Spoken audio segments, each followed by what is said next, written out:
Okay, we are live, and just give me 1 second. Let's just go live on Instagram. All right, come on, Instagram. There we go. All right, we are live. All right, what's up, everybody?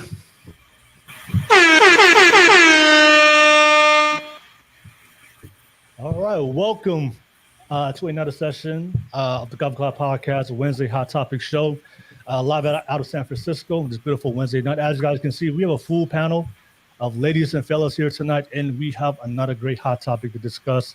As always, the people always tuning in to my live streams, thank you so much. You guys already know what to do. If you see value in the conversations and the dialogue and the content, the best way to support me is to smash that like and subscribe button real quick.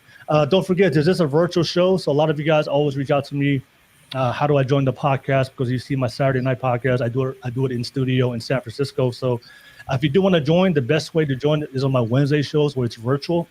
The link is in the description below on YouTube. So if you're watching this with the other platforms, come over to YouTube. The link is in the description on YouTube. You'll be able to click on that link, and you'll be able to join virtually on the pod. So if you guys watch my content, you guys already know I have an open mind. I always like to hear from different perspectives, even if we disagree, but ultimately we can have a respectful conversation and dialogue to figure out a lot of solutions to a lot of the topics that's going viral today, especially when it comes to family and relationships.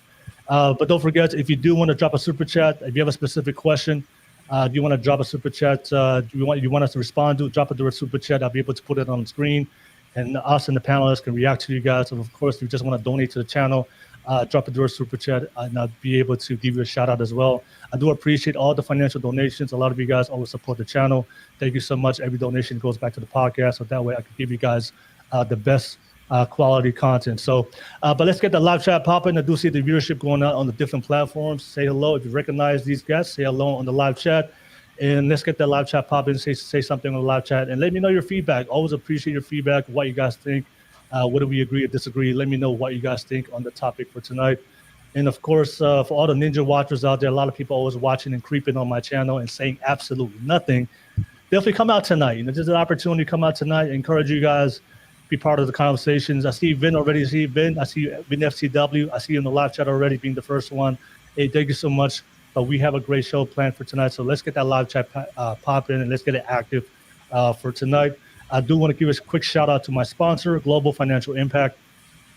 They're financial services companies. So if you're looking for financial services for life insurance, to set up a college fund for your kids, learning how to become an entrepreneur, learning about financial independence and literacy, to plan out your legacy for your family, all these things, reach out to Savannah and her team, Global Financial Impact. All their information is in the description below on YouTube, and you'll be able to get their services. So thank you so much, Savannah and the team, for always supporting and sponsoring the show. So I see Esteban Getchlin on the live chat. Hey, Esteban, ever seen you here before. So shout out to you, Esteban. Thank you so much. So don't forget, if you're watching for the first time live viewers, thank you so much for tuning in.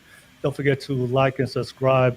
But that's pretty much all my YouTube stuff. We have a great show planned for tonight. Excited for the guests. We have some new faces. We have some familiar faces. And we have another hot topic to discuss. I'm excited to hear what everybody has to say and how this conversation is going to turn out for tonight. But I'll pass it back to the panel. Fellas, ladies, thank you for making the time. I do appreciate you guys. If you guys don't mind, give yourself a quick intro, your name, what do you do, where you're from. And I'll start with the ladies here for the first time. I'll start with you, Lisa. Go ahead and give yourself a quick intro for everyone out there.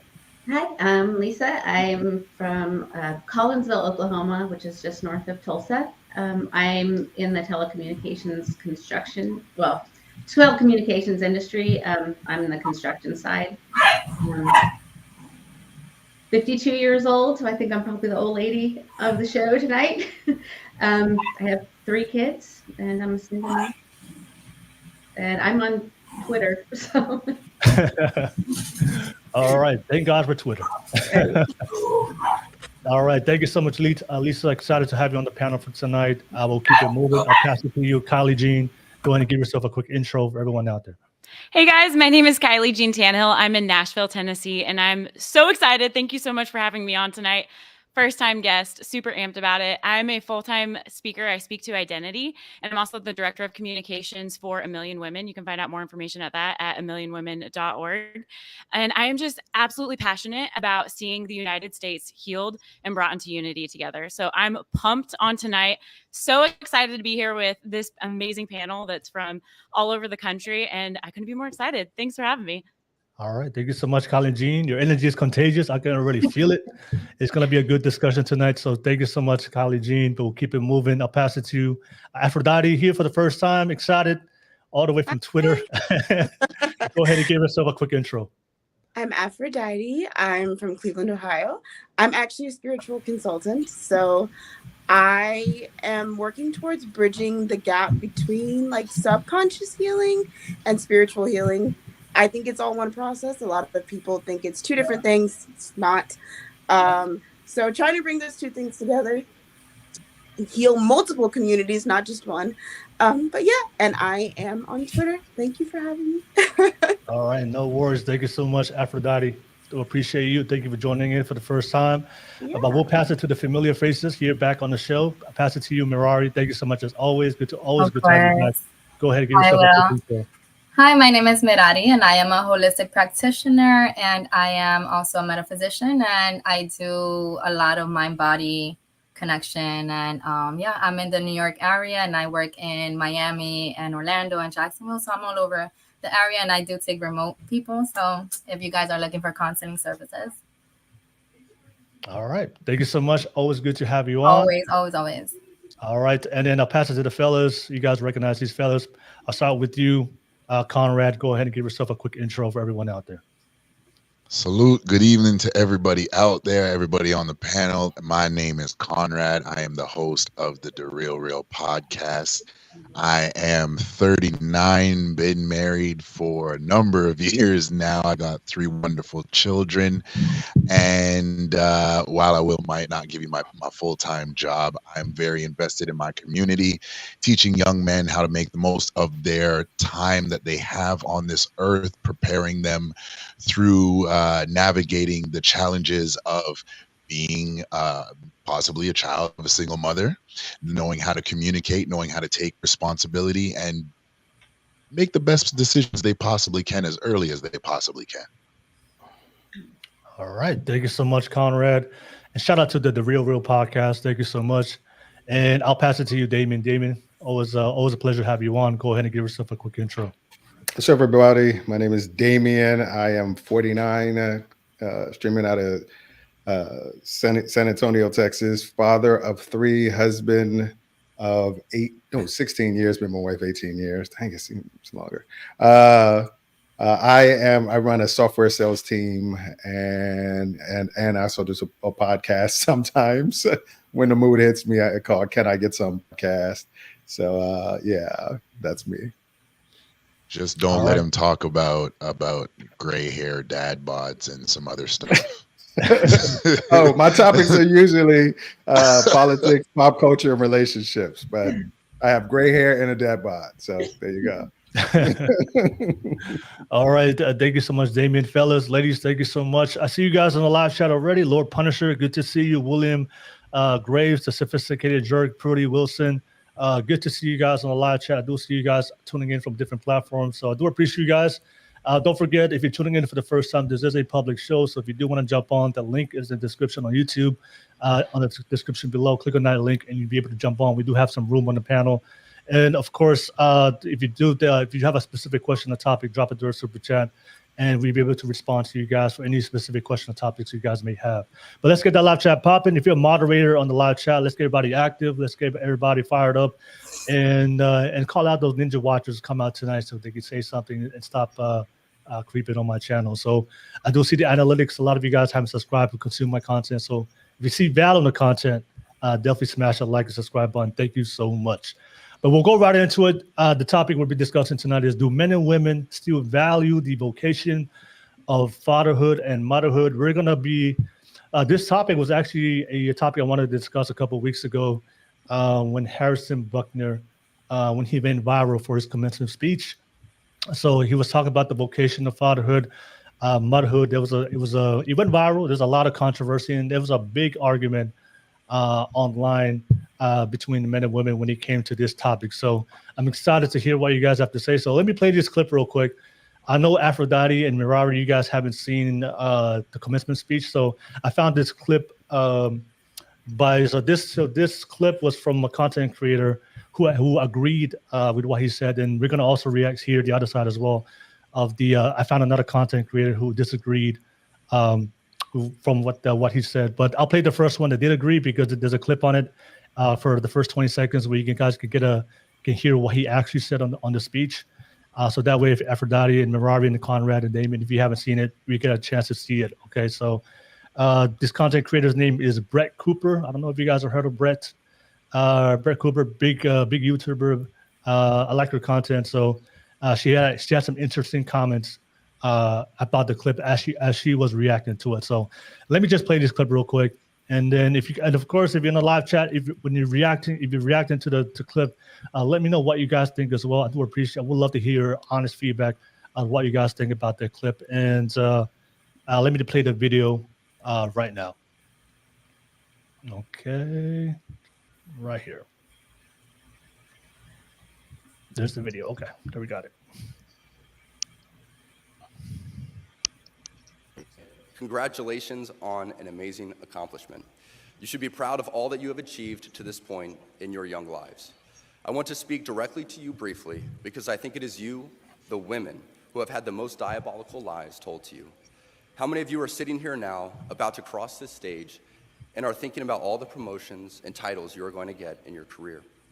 Some of you may go on to lead successful careers in the world, but I would venture to guess that the majority of you are most excited about your marriage and the children you will bring into this world. Apparently, that is misogynistic. And I'm not kidding, guys, when I say that this speech has caused a major uproar. Somebody commented and said, how in 2024 did this happen? Did no one read the speech? I'm just so baffled that he thought this would be okay. Now, Caroline, I know that it is hard to think outside of your small bubble, but in 2024, some women do not dream of climbing the corporate ladder. Maybe they do, but that might not be their only dream. Some women don't see children as the spawn of Satan or crotch goblins, which is literally what feminists have been known to call children. Some women, like myself, have college degrees, have careers, love their work, but still know that the most important thing that I will ever do is become a mom. All right, so that was just a quick clip. That was from a position that did agree with Harrison. So I'm gonna play the opposite. So this is another clip from a content creator. She hates Harrison, and she definitely disagreed with what he said. And I'll definitely come back to the panel, and we can have an open discussion to hear what you guys have to say and think about the topic. So this is a clip from the opposite side of somebody that reacted to the same commencement speech, but she highly disagreed with it. Speech, he managed to insult literally almost everyone on the planet except for, of course, straight white men. And if we should be mad at anyone here, we should honestly be more mad at this college for hiring him because he is known for doing this stuff, right? Like, even his teammates on the Kansas City Chiefs have publicly said, like, and made clear, we are just co-workers. Like, he is on the team. We're very much so not friends. Like, he's known for doing this. This behavior isn't out of the norm for him. What's weird is that a college decided to hire him to deliver a speech that essentially said to everyone graduating the audience, the only people who matter here today are the men. This college greenlit him to come on stage and tell women how much they don't matter to him and his ideals of society. And his speech was sadly more telling about how he views his wife and kids than anything else, because Ms. Brianna Chicken Fry here is correct. It was crazy for him to go at a college commencement and talk about how the greatest achievement a woman will ever accomplish in her life is her children. That's not a crazy thing to say, though, in general, because... All right, so that was a clip. All right, so we had a chance to hear from both sides. That's actually probably the most PG-13 version I found online. There was a lot more worse takes, more radical takes I saw online, but I tried to find one that was pretty suitable for YouTube and for everybody on the live chat, and of course for you guys watching this content. So let me know what you guys think. If this is the first time you guys hearing about this, let me know what you guys think about that speech, but also let me know what you guys think about, do we still value the vocation of fatherhood and motherhood? So I want to bring it back to you guys. We have some people on this panel who have families and married. We have some single people on here.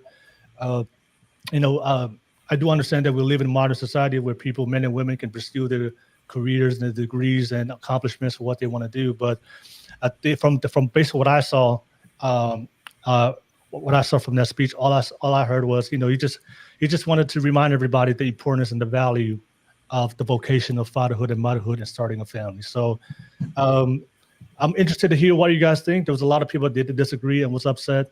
There's a lot of people that did agree. So I want to have that open discussion tonight. Do men and women still value the vocation of fatherhood and motherhood? But we'll start with the females. Do women still value the vocation of motherhood? And then we'll later on we'll discuss, do men still value the vocation of fatherhood in Western in American society? So I'll pass it to the panel. Let me know what you guys think. What's your reaction to that speech? And also, what's your opening statements? Do women today, and based on what you see in modern society, do they still value the vocation of motherhood? All right, so I'll start with you, Lisa. What's your reaction to that clip? And also, what do you think? Do women still value the vocation of motherhood in modern American society? Well, I know I do. So for me, that's, the most important thing. And I think what I've been seeing is that there's been more of a trend to go back towards the family, which is, I think that's coming back. So I think that in the long run, that people are seeing that value, and they want to, they want to be parents and want to raise children and grow great humans. But I think it's going to take a while. I think we still have a little bit more of a fight to go. So. Okay. All right. Thank you so much, Lisa. I'll pass it to you, Kylie Jean. Kylie Jean, what's your reaction to that clip? And also, do you think, based on what we see now in modern society, do women in general, do they still value the vocation of motherhood? Yeah, I loved this video, and I think actually exactly what Lisa was saying. I think the pendulum is swinging. We have completely bought into the deception of the banner of feminism. And there is this beautiful, healthy femininity that was created to be an addition to healthy masculinity. And what we've experienced in society is a complete distortion of what those are. And personally, I think that unfortunately has completely decapitated what manhood looks like. It's totally cut the knees from under women. And so we've had these huge tilts with what it even looks like to healthily interact and celebrate what men and women bring, to celebrate what the family nucleus is. And I honestly think it goes back, a huge contributor to this was Reagan's no-fault divorce. And so we've seen that the family unit has been something that has been intentionally torn apart, because a nation that is strong in family can override other powers that be that want to try to tear us apart, that want to be able to poke at us through all these different topics, that try to create us to divide from within. So the strongest thing that we can actually have is the family unit. What does that look like? No family is perfect, but what does it look like when we have intentionality in thinking about the next generation? When we have intentionality when it comes to growing our own lives, so then we can also celebrate and partner with others within purpose. I truly believe in the same way that individuals are strategically placed here by God and purpose for such a time as this, so are the family units and the families that they raise. Each family has a call and a purpose on their lives, and there's an overflow that reaches from that. And I think that we've experienced a lot of wounding, especially when it comes to this topic in our nation. And even the second commentator, the first commentator, she just has a really top-down communication style, and that's Brett's style, and that's okay. Is that the way I'd communicate? No. Do I agree with what she's feeling? Yes. The second gal who commentated kind of contradicted herself, because she even said that Harrison directly just was speaking to the men, when his opening statement was that, hey, I'm speaking to you women. One of the most important things that you can do is be a mom in this time. To me, it seems like he was speaking out of the overflow of his values. And we see athletes, we see people with positions all the time. It doesn't matter where their values lie. If it's something we agree with or disagree with, they're speaking from that place. And for some reason, the people who have traditional values tend to get the most heat, which is always a little bit of a question mark. So I guess that would be where I stand. Is me personally, I'm so encouraged, because I've worked in the entertainment industry since I was 15 years old. I've been blessed with incredible corporate jobs where I'm one of the few women at the table with very successful C-suite men. And let me tell you, I went into that with the excitement, with the vision that I can do both. I can raise a family and I can work my job. And yes, I think that's possible. But I left that realizing there is something completely different that is just God given and naturally hardwired in men that takes me 2 to 3 times the energy. And I'm an extremely driven, extremely accomplished female that has a healthy respect for both what men and women bring to the table. It's different, it's complementary. And so within my own personal experience, which is what I can only speak to, I can only speak to my experience. I realized I had to have a value shift that yes, I have dreams, I have goals and desires. And I also believe that there's times and seasons. And one of the greatest things that I can picture for my life is the vision of what does a multi-generational legacy look like? What does it look like that I get to bring children into this world at its purposed time and destiny because of what they're going to bring into this world? I can't think of a greater honor, honestly. So I feel very encouraged as far as this manner. And my heart goes out to people that have such a strong reaction to this video because it tells me that there's probably some pain in their own life that is primed and ready to be healed. And I think that's what we're seeing in a lot of different topics in our nation right now is that I'm encouraged that more than ever, we're actually about to see a prime healing because people are in search for truth. People are in search for where their place are.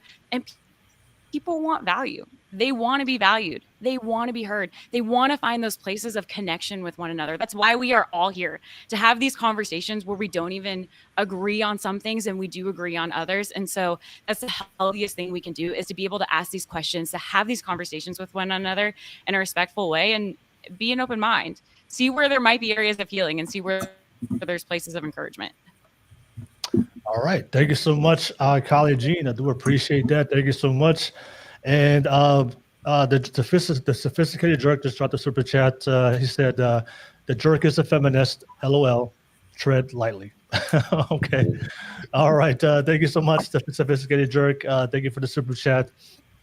And I saw somebody on IG. They made a comment. They said, I want to ask the ladies. The comment on IG said, "It's not what he said; it's how he said it." I thought he said it beautifully. Do you think his delivery was wrong? I think he had a heart full of heart. He was very authentic and transparent in showing emotion, which is exactly what the feminists are calling out for. Hello. It seems that they like that in men. So that's a little interesting. If somebody took that as a translated a different way, I would almost wonder what their filter is. And you can't make everybody happy. Well, people are going to be offended. Well, so he was hired. He was sorry. It's a just man, and he spoke from his heart. Okay. Hey, Lisa, I just want to let you know that your connection is buffering a little bit. So I just want to let you know. Okay, that's what I thought. Yeah. Okay. Thank you. Thank you so much. I'll keep it moving. I'll pass it to you, Aphrodite. What do you think? What's your reaction to the clip? I know you saw it for the first time. And what do you think about the topic? What's your opening statement for the topic? Do you think, in general, what you're seeing right now in American society, do women still value the vocation of motherhood? Okay. Well, just so when I listened to it, I tried not to fully react. I tried to just listen, because I don't know him personally. I will say that a lot of things are more so we hear it and then we process it through it's our own projection of like just what we've been through, and that's sort of how we see things through our lens. So I have to sit with that first before I pass any sort of judgment on what he's saying, and then I have to look at it from a whole. So I'm trying to see this from a totally different perspective, just overall. Like that's how I always look at things. I have one son who I am he's a toddler. So, I mean, I value motherhood as a whole. Like it's the greatest joy. I love it so much. I wouldn't trade it for anything else. In hearing that though, I could see how some people would be like, oh, wait a minute.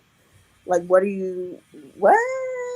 It's almost like the tone. I think the delivery was a little there. It could have maybe they're saying it could have been softer, or there could have been a better way to communicate with women, especially like if that's who you're addressing, and you know, or maybe you don't, that a majority of women are trying to heal from something, or just overall, like speaking in a tone where there's a softer way of doing things. I think even when you're processing things through your own filter, and you get it, and you know it's your own filter, and you're still like, well, shit, there's still, you know what I mean? Like there's still a way to do things. I think, especially when you're the speaker, you're addressing people in a very public manner, and it's like that. You can still be you.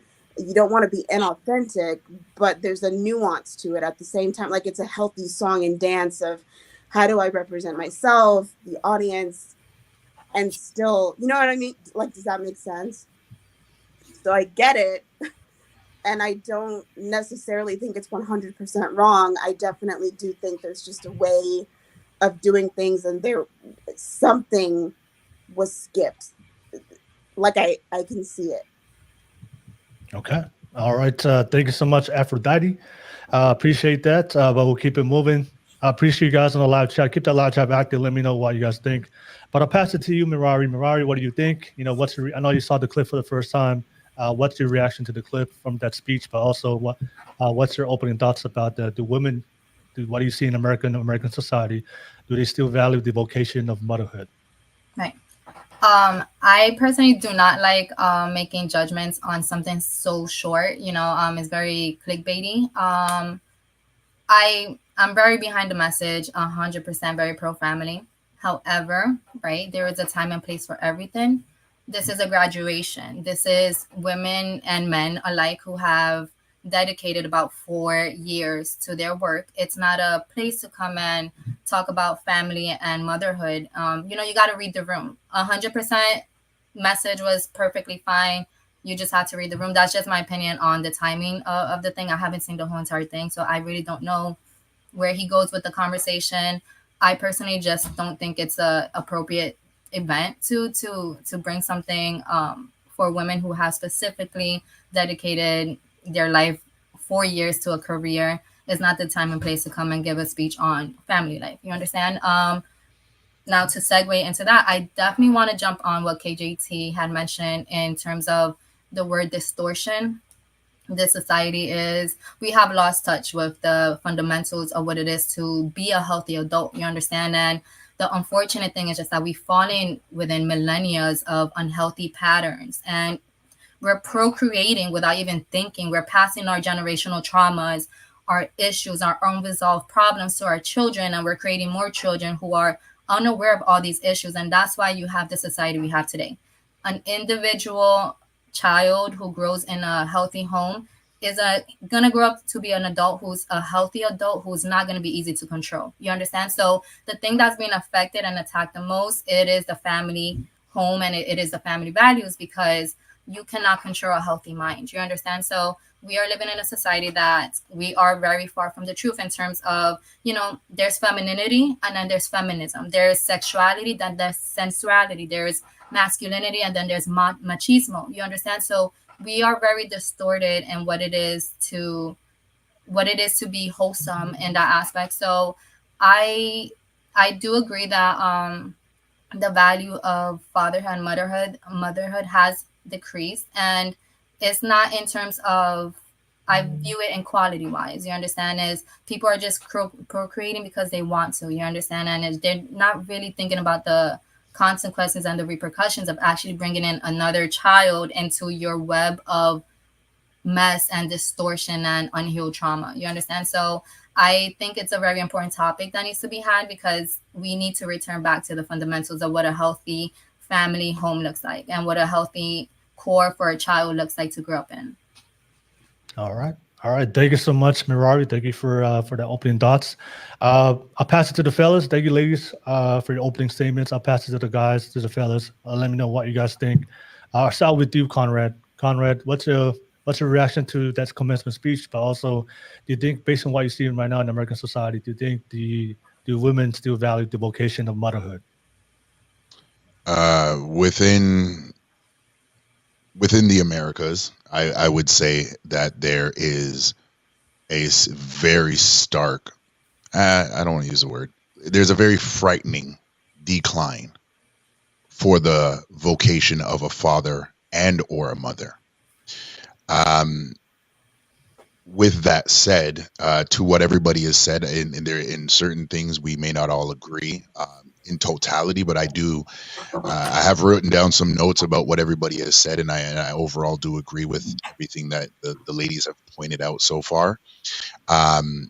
One thing I will say is I kind of look at that message and I say, what would that message look if it was directly geared towards men? You know, if I was in the place of said celebrity, what would I say to young men?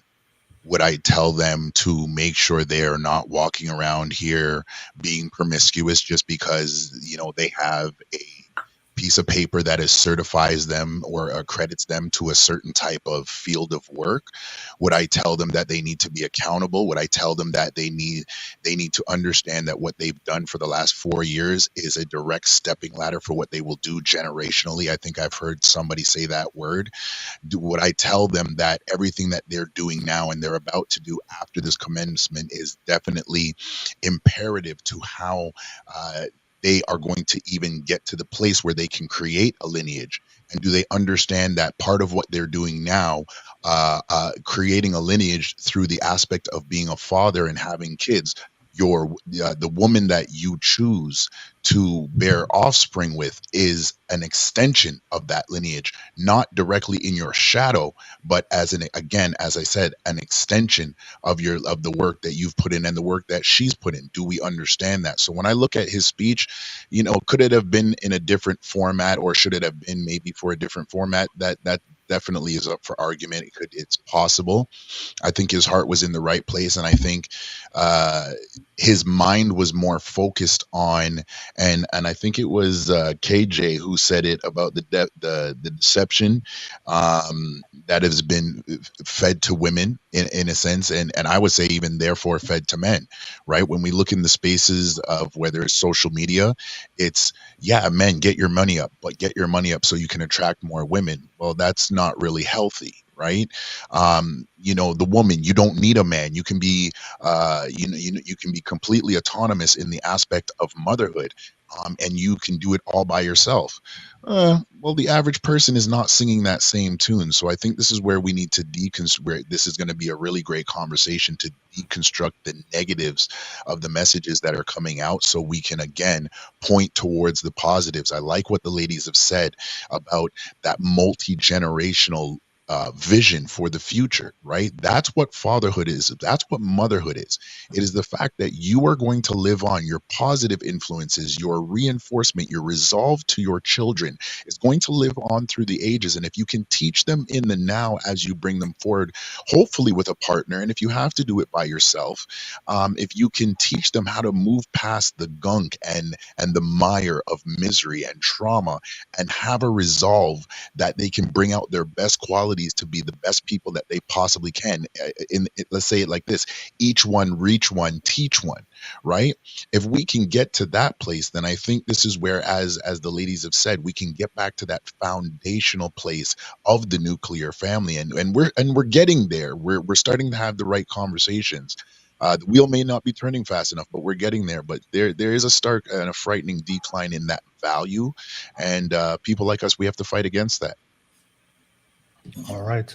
I appreciate that, Conrad. Thank you so much. And I'll pass it to you, Damien. Then after Damien, we can open up the panel for open discussion. We can respond to each other. So go ahead, Damien. What do you think? What's your reaction to that speech? But also, what's your opening statement? Do you think what you see today in modern society, do women still value the vocation of motherhood? The women who want to be mothers do value, but the women who don't, you know, and that's their choice. I guess that's the ideal whole thing about women have the right to choose. If you want to be a mother, you'll value the vocation of mother. If you don't want to be a mother, you don't value it. And that's okay. You don't have to be a mother if you don't want to.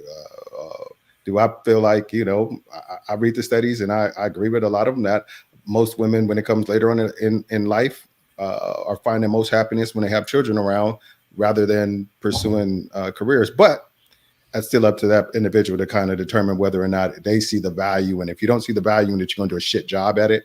So don't do it. Right. So only do it if you see the value of it. So that's my thing when it comes to, do they value it? And to address that, it's only he could make that speech. And what I mean is that he's a guy who came from a very wealthy family. His mother was an award-winning like physicist or something like that. So she allowed him and his father, I think, was rich as well. So it could have been, that could have probably worked for them or what have you. Or maybe she lied to him one day and said, "You're the best thing that ever happened to me. The best thing that ever happened to me was being your mom. Not the 18 million awards I got, is being your mom." And maybe she felt it, maybe she didn't. But I'm just saying, it's just like when you get up there, he gave half of a statement. And I agree. To some women, the greatest thing they'll do would be mother. But to some women, that's not the case. And you can't get up there and be like, "Hey, women, the greatest thing you'll do will be mother. I know you just, like you said, bust your ass and you went and studied and got a degree and you at this graduation. I got this rich guy come up here and say, but the best thing you're going to do is going to be money. The one thing you might achieve all kinds of success in the career of your chosen field or what have you, but you're going to find your greatest success from your mother." That's not always true. The vast majority, I agree, will, but there's some that won't. So I'm just saying, I think it was just like a half message. It was like, but he could have said, and it's to the women, some guys. I'm a pretty successful guy, as you know, Will. And it's like, but the greatest success I have is being a father. I can buy all the shit I want. I can buy all the stuff I want. But it's just like, I enjoy my children around me. I have 3 kids. I enjoy looking. I enjoy doing with my kids. I enjoy spending time with my kids. If somebody said, "Hey, you could live the life you lived when you were single and young," I was a San Francisco party event host, event planner. So I was partying with celebrities and shit like that. But now I sit at home. I'd rather sit with kids and play Uno. I get more enjoyment out of that than any of the stuff to do, any of the accolades or anything like that I might get. It's just like, so I don't think it's a message just for one. It's the message for anybody. He could have said to some men, "Hey, one of the greatest things you'll do will be a father." To some women, one of the greatest things you'll do will be a mother. But I think what it is you got to call it down the middle. You can't just single out women and be like, "Hey, you guys are going to be happier if you are a mom." Because I know I'm happier as a dad than I would be as a single guy making a bunch of money. So that's my statement. I think he could have. I think him as the messenger just comes off a little disingenuous considering where he came from and who he is. I mean, he's a professional NFL player who had come from a rich family saying that. But how does that work for how does that statement align with the people who are just the person who worked their way to school, come from a poor family and what have you, and everybody had to work just to make sure she got to pay for school or what have you like that. I just think it's a very entitled statement to make. I think it's out of touch with a lot of the people. It would be out of touch with a lot of people in that audience. Okay. All right. Thank you so much, fellas. Thank you so much, Damien. Thank you so much to the panel. I do appreciate you guys tuning in on the live chat. I do see a lot of your comments. Let me know what you guys think. I see PAF on the live chat. Gas Mask, good to see you guys on the live chat. I see Milagros on the live chat. So I am interested to hear what you guys think. What do you guys agree or disagree? But don't forget, this is a public stream. So if you do want to jump on, the link is in the description on YouTube. You'll be able to jump on and be part of the panel.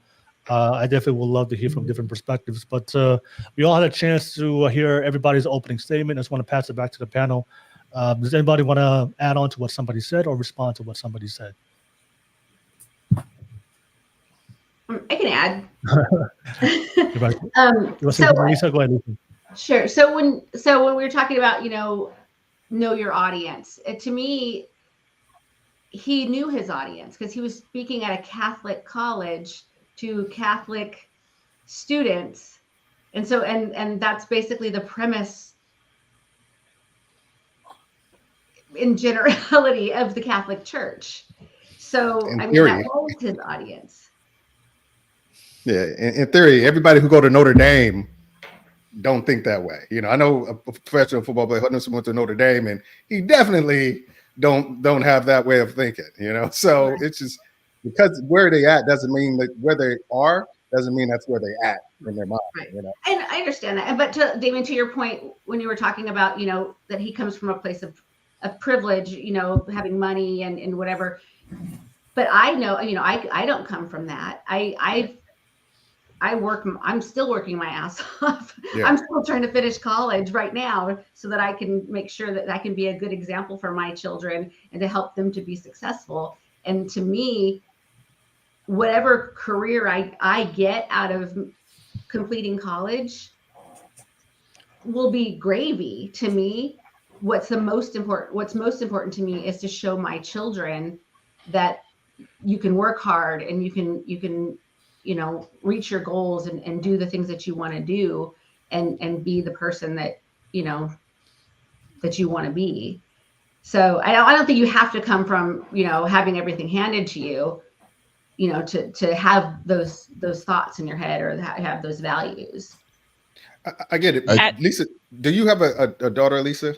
Yes, I do. Okay. 22. But if she said to me, you know what, I don't want to have children, would it be your position to be like, but you're going to miss out on so much? The most important thing you're going to do is having children. Or would you support her choice to not have children and pursue other vocations as a way to be fulfilled? Whether it's, you know, I want to make money so I can travel the world. I want to be an artist. I want to do all these things, but I think children would hamper that. So I don't want them. Would you say, but one of the things that you're going to do, the best thing you're going to do is have children? Would you try to quench that desire for that autonomy and freedom to do whatever she wants? That's a great question, because I have a 27-year-old son who just got married, and I have a 22-year-old daughter, and then I also have a son who's going to be 15. I've had those conversations with my children, especially, of course, my son, because, you know, they just got married, and, you know, we talk about, hey, you guys going to have babies, you know, and the first thing that came out of my son, my older son, and his now wife's mouth was, we ain't having kids. We don't want to have kids. We want to, you know, enjoy our lives. We want to go, because they like to go to, you know, music festivals, and they like to do the things that they want to do. And I did say to them, that's great. Have your fun and do those things, but don't just write off having children just because you want to enjoy your life. I mean, I enjoyed my life. I worked my ass off. I have a lot of shitty things happen in my life, but having my children has honestly been, that's what I live for. It's the reason I go on. My youngest son's father is dead, and him not having a father, I mean, to me, that I have to live for my son, you know what I mean? And so to me, being a mother is the most important thing. Like I said, whatever career jump that I get from finishing college at the end of this year is great, but it's what my children see of me is the most important. 100%. And if I could interject, I think what Damien's pointing to is something that Aphrodite mentioned, maybe not to the same degree, but it's that understanding where as let's say parents or forerunners, we have to more, and this is something I'm learning still even as a mentor in my community, where I have to balance my speech, right? And understanding that the crowd that I'm speaking to, while we all may have some experiences and some thoughts and feelings that overlap, there are going to be some things that separate us. And the things that separate us, individuals are going to hold those more dear, right, than maybe what I feel about being a father or being a husband, and really tolling that line. I think what we can do to take what Damien is saying and take what you're saying, Lisa, and then kind of maybe use them as a scalpel to further manicure this overall speech, is that at what point do you decide to have children? If when that thought comes up, what is that really going to look like? There are some things that you're going to have to prepare for mentally, emotionally, and financially. And so whatever you're building now, if 10 years, 30 years down the road, whatever your timeline looks like, maybe you're married, maybe you're common law, whatever your varying degrees are, there are some things that you do actually have to prepare for. And that's my general message. It's don't just have your fun. And then when things happen, say, oh, snap, I wish somebody would have gave me a manual, because there must be a manual somewhere, because, Damien, you're able to do it, or Lisa, you're able to do it, or Aphrodite, you're able to do it. And if you're able to do it, I can do it. No, you definitely will be able to do it, but you got to have foundation. And I think that's one thing that I've heard that the majority of us really kind of point to in our opening points, is that the actual aspect of foundation is what is going to be able to sustain us long term, whether we decide to have kids or not, whether we decide to get married or not, whether we decide to be run the corporate ladder and really try to own it and make it our own, whether we be an entrepreneur, whatever our path is, right? We've got to make sure that our foundation is balanced, so that when we speak to people, what we feel and how we think about how we've lived our lives doesn't trump the message that we're trying to get out. And I think this is what Damien's pointing to, and I can agree with it, where this man's affluence and how his family how he was born into seeing his family operate from child or infant up through to now adult, is that they've presented a very strong picture to him, especially where their faith relies. And in that, it has maybe skewed his ability and given him a really great resolve. You can tell he's really resolved in what he's saying there. You're not going to shake him. But if you're going to be, as we would say, if you become all things to all people, that you might save some, then you have to have a message that is ultimately open and inviting and can meet people where they are, and not just have people meet you where you are. All right. I saw Kylie Jeannie wanted to say something. Well, just kind of to piggyback off of that, because I think everybody's bringing some really great points to the table, is one, I think he was authentically, we've all agreed, he's authentically speaking from where he was at, and he was the one that was invited to give this speech. You brought up a great point that we haven't seen this entirety speech. We're seeing a clip of what was mentioned. So we're judging something off of a clip of what was mentioned. And I personally, none of us have control of the families that we are born into. And having means and finances is just a revealer of things that are already in the heart. So with that being said, I'm like, this guy's literally authentically speaking to what's in his heart, because I know some of the most wealthiest, affluent people that I've met that are freaking jacked up and messed up in their home lives. And so this guy has obviously placed this as a value in his own. And none of us know him personally, unless you guys do, and I just missed that memo. But none of us know this guy personally, so we can't really judge to that. So what we have to go off of is his words, in which I translated as he was trying to speak value. And again, a short clip. I don't know if he mentioned things to guys at all. He's trying to speak value into an airspace that publicly women are not spoken any value into anymore. They're just not. And personally, if he said it any softer than it was delivered, I would be cringed, because I'm ready for the men to be men and the women to be women. And we've just created this society where we want to be so careful about people's feelings and emotions. And the reality is we can approach with value, which I felt like he was approaching with value in that, and without trying to bulldoze over people, but we're just not going to satisfy everybody. So as far as what we saw on a small clip, speaking to what you said, a Catholic university, which by tradition, Catholics really value the family unit, and they're known to be some of the biggest families that we see around. He's speaking into that airspace, and he's trying to speak value into women. He wasn't negating that they couldn't go forward and make careers. He was just speaking into something that tended to be a value. So that's kind of where I just wanted to be, is I think we have no idea the reality of people's home lives, and it's a pretty cheap shot, I think, if we start to go there, because people don't have control of the places they're born into. They have control of the work, the values that they put into things. People are in general doing the best that they can do. And given a position to publicly give a statement, it felt to me like he's trying to translate value. Yeah, I agree, Kylie. Being any softer, you sound like a woman. Hold on. Let me say this. But yes.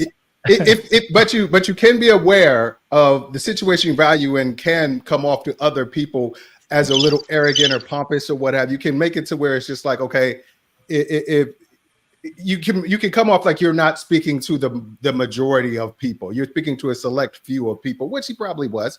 I don't know. All I'm saying is just like he literally was only speaking to women. That's a select few. you got to watch the message. The messenger does affect the message as well. If I was to say, like, you know what, guys, you should be chaste, and if I go, like, if I used to talk to young men at in school when I was back in California, and if I was to say to some guys, you need to be chaste, you need to, like, wait till you're married to have sex and stuff like that. It was like, wasn't you the guy that did X, Y, and Z? Like, I heard from my dad that they know about my past. It would come off disingenuous. Bust it down. Shut up. What you call it? It would come off disingenuous. It's like, whoa. Shouldn't you come from a place of, this is where you were, so how did you get from where you were to where you are now? Not don't never get there, because it comes off. I can't say don't do something I've done, but I can't say don't think a way I've never thought, or what have you. So the messenger does have an effect on the message. If you come from a place where you say if you come to women and say, women, the most important thing you'll do was being a mom, that's just hard to come from when he's come from a mom who is highly successful and highly accomplished. So it's only, he doesn't know that the most important thing she feels was being his mom. So he's living with somebody who might have said the most important thing was doing was getting those PhDs or my doctorate and getting these 18 awards that I got. Well, so totally. I hear what you're saying. I also don't think he was negating that women can go, move forward, build incredible careers, do things outside of the family unit. He's bringing that conversation back to the value piece of what is it like to do what we were all literally hardwired to do, is procreate. That's just a reality. And there's something that's different and fulfilling that comes with that. And maybe I'm guessing, again, I don't know, he's not a part of this conversation. His mom probably communicated that to him. And to be a D1 athlete, I know a few D1 athletes. Those are some of the hardest working people I know. So then take it from a D1 to your professional athlete. It's a pretty slim majority of people that ever make that status worldwide. So this guy knows what it takes to have a single focus, a ton of grit, hard work. He's giving up other luxuries in life to be able to do a short window of a career. So to be able to speak into, I've had a accomplishment level that most people in the world never get to experience. But what I can speak to is the value of family. And I'm guessing what he spoke from was the overflow of fatherhood and obviously discussions with his wife. I don't know what the discussions were like with his mother, but it seems like he was speaking to that place. So as a female who heard, again, a short clip of that speech, it didn't take anything that felt offensive, single-minded. It spoke to a place in our lives of value versus trying to slim everything down to one window. Okay. And if I can just add, I seem to remember, I didn't see it in this particular clip, but I know in that speech, he did talk about some of you will go on to have, as women, some of you will go on to have, successful careers, and then he brought back into the motherhood. But he said exactly, that's the point. He's like, some of you go and do these things, but the most important thing you'll do is have children and be a mom. What's wrong with that? I'm kind of curious your strong communication of that. No, all I'm saying is just because to some people that's not a message to everyone. That's not a very that's a very narrow message, because some people that's not the most important thing they'll do in their life. Some people can discover the cure for cancer and never have kids, and they'll be like, yeah, I know you cured cancer, but you don't have kids, so how fulfilled can you really be? It's just like one of those things where it's just like he basically was saying, my value is this. My value to you as a woman is you. And your position is that of mother and wife and mother in much cases. Other than, so your value to society should be as a wife and mother, as opposed to find your own value and don't let other society dictate what your value should be. Don't let me do it. Don't let anybody else. You are an individual. Find what your own value is to society. What is going to make you the happiest, and rock with that shit. Do you think that could contribute to that? I don't think it's necessarily different. My wife loves being a wife and mother. She says the most important thing that she ever did was have kids. And she's a very accomplished woman. But I'm just saying, I'm not going to say to my daughter until she decides that's what she wants. the most important thing you'll do. I have a 13-year-old. I'm like, the most important thing is do is the thing that's going to give you the most happy for the longest bit of your life. That's going to be the most important thing you do. So my daughter does musical theater. If you end up on Broadway winning Tonys, but you don't have any kids and you feel super accomplished, I'm not going to say, yeah, but you didn't have kids though. So what you did is not as important as if you would have had kids though, baby. I'm not going to do that to her. So it's the literal phrasing that he said that I feel like is what you have the issue with. That's what I was thinking. That's what it seems like. Worded it. That's what it is, yeah. Maybe incorrectly. Not the message. Kyla's trying to get in here. Sorry, Kyla. I'm gonna come to Kyla, and I'll come to Mirari and Aphrodite. I want to make sure that Mirari and Aphrodite, if you want to add on to that conversation, I do appreciate the back and forth. I appreciate you guys. I see you guys watching on the live chat. Thank you so much. Let me just drop a super chat real quick. The jerk said $5 super chat. Dane was for the ain't you supposed to be on vacation, jerk? Go have a margarita with your wife. Hey, or something, leave him alone. Just like I was supposed to be on my anniversary. Have a margarita with your wife, man. Don't talk about me. All right, thank you so much, Dirk. But don't forget, this is a public stream, so if you do want to jump on, the link is in the description on YouTube. We have an open discussion. I like to hear from different perspectives. If you have a question or topic you want us to respond as a panel, drop it through a super chat. We'll be able to respond to you guys. By Kyla, I'm sorry if I mispronounced her name. By Kyla, thank you for jumping on. Appreciate it. Thank you for your time. But we're having a discussion about do men and women still value the vocation of fatherhood and motherhood? We're reacting to the viral commencement speech by Harrison Buckner a couple of weeks ago. Did you happen to see that? No, I didn't. Did you hear about it? That's what I was about to ask about, what the video is about. And I kind of guessed a little bit after the conversation that you guys have, but still, like, what was that? Yeah, just to give you it was pretty much, he was having a commencement speech to an all-Catholic school, college graduation. He was telling the women, I know you accomplished your degrees, and I know you worked hard for your degrees, but I want you to lean into your vocation of motherhood, because one of the most important things you will do as a woman in your life is having children and raising a good, strong family. And a lot of people were upset because especially the women who were more to the progressive side, who are you to tell a woman what her value is? Women out there accomplishing great things in life, especially in modern society, because we all live in America. There's some women that don't base the value of a woman based on having children, and I think a lot of people got upset when they reacted based on what I saw online. So, but we're having the discussion today. But what's your perspective to it? Do you think that today, based on what you see with women in general in modern society, in American society, do you think women still value the vocation of motherhood? I think so in a certain perspective, because everybody lives a different life, and I came from a very different family. That I was born and raised in Vietnam, and my family is mixed Chinese and Vietnamese. So I didn't grow up getting treated like other kids, and I would never blame my parents on that. And like I said, I valued it, but Damon was saying earlier, how you don't put information in your kid's head if you're not sure if that what they want in the future. And is this true? If I would say for example, if they learn ABC, when I was growing up, and that's what it was, woman is to stay home, taking care of the kids and just taking care of the house, and the man is outside and do whatever he need to bring home the income. And that's his own way, our value of gender, and that's how we was raised. But when I moved to America, it's a complete different thing. Oh no, we wanted to be independent, and I wanted to grow on my own, and so that's why I left my family. And it was I grow differently because I was away from them, and so I learned a lot that it is valuable for certain culture, certain people.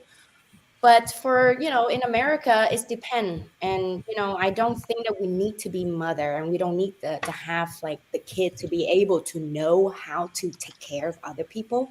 As long as if you have the really good basics of how,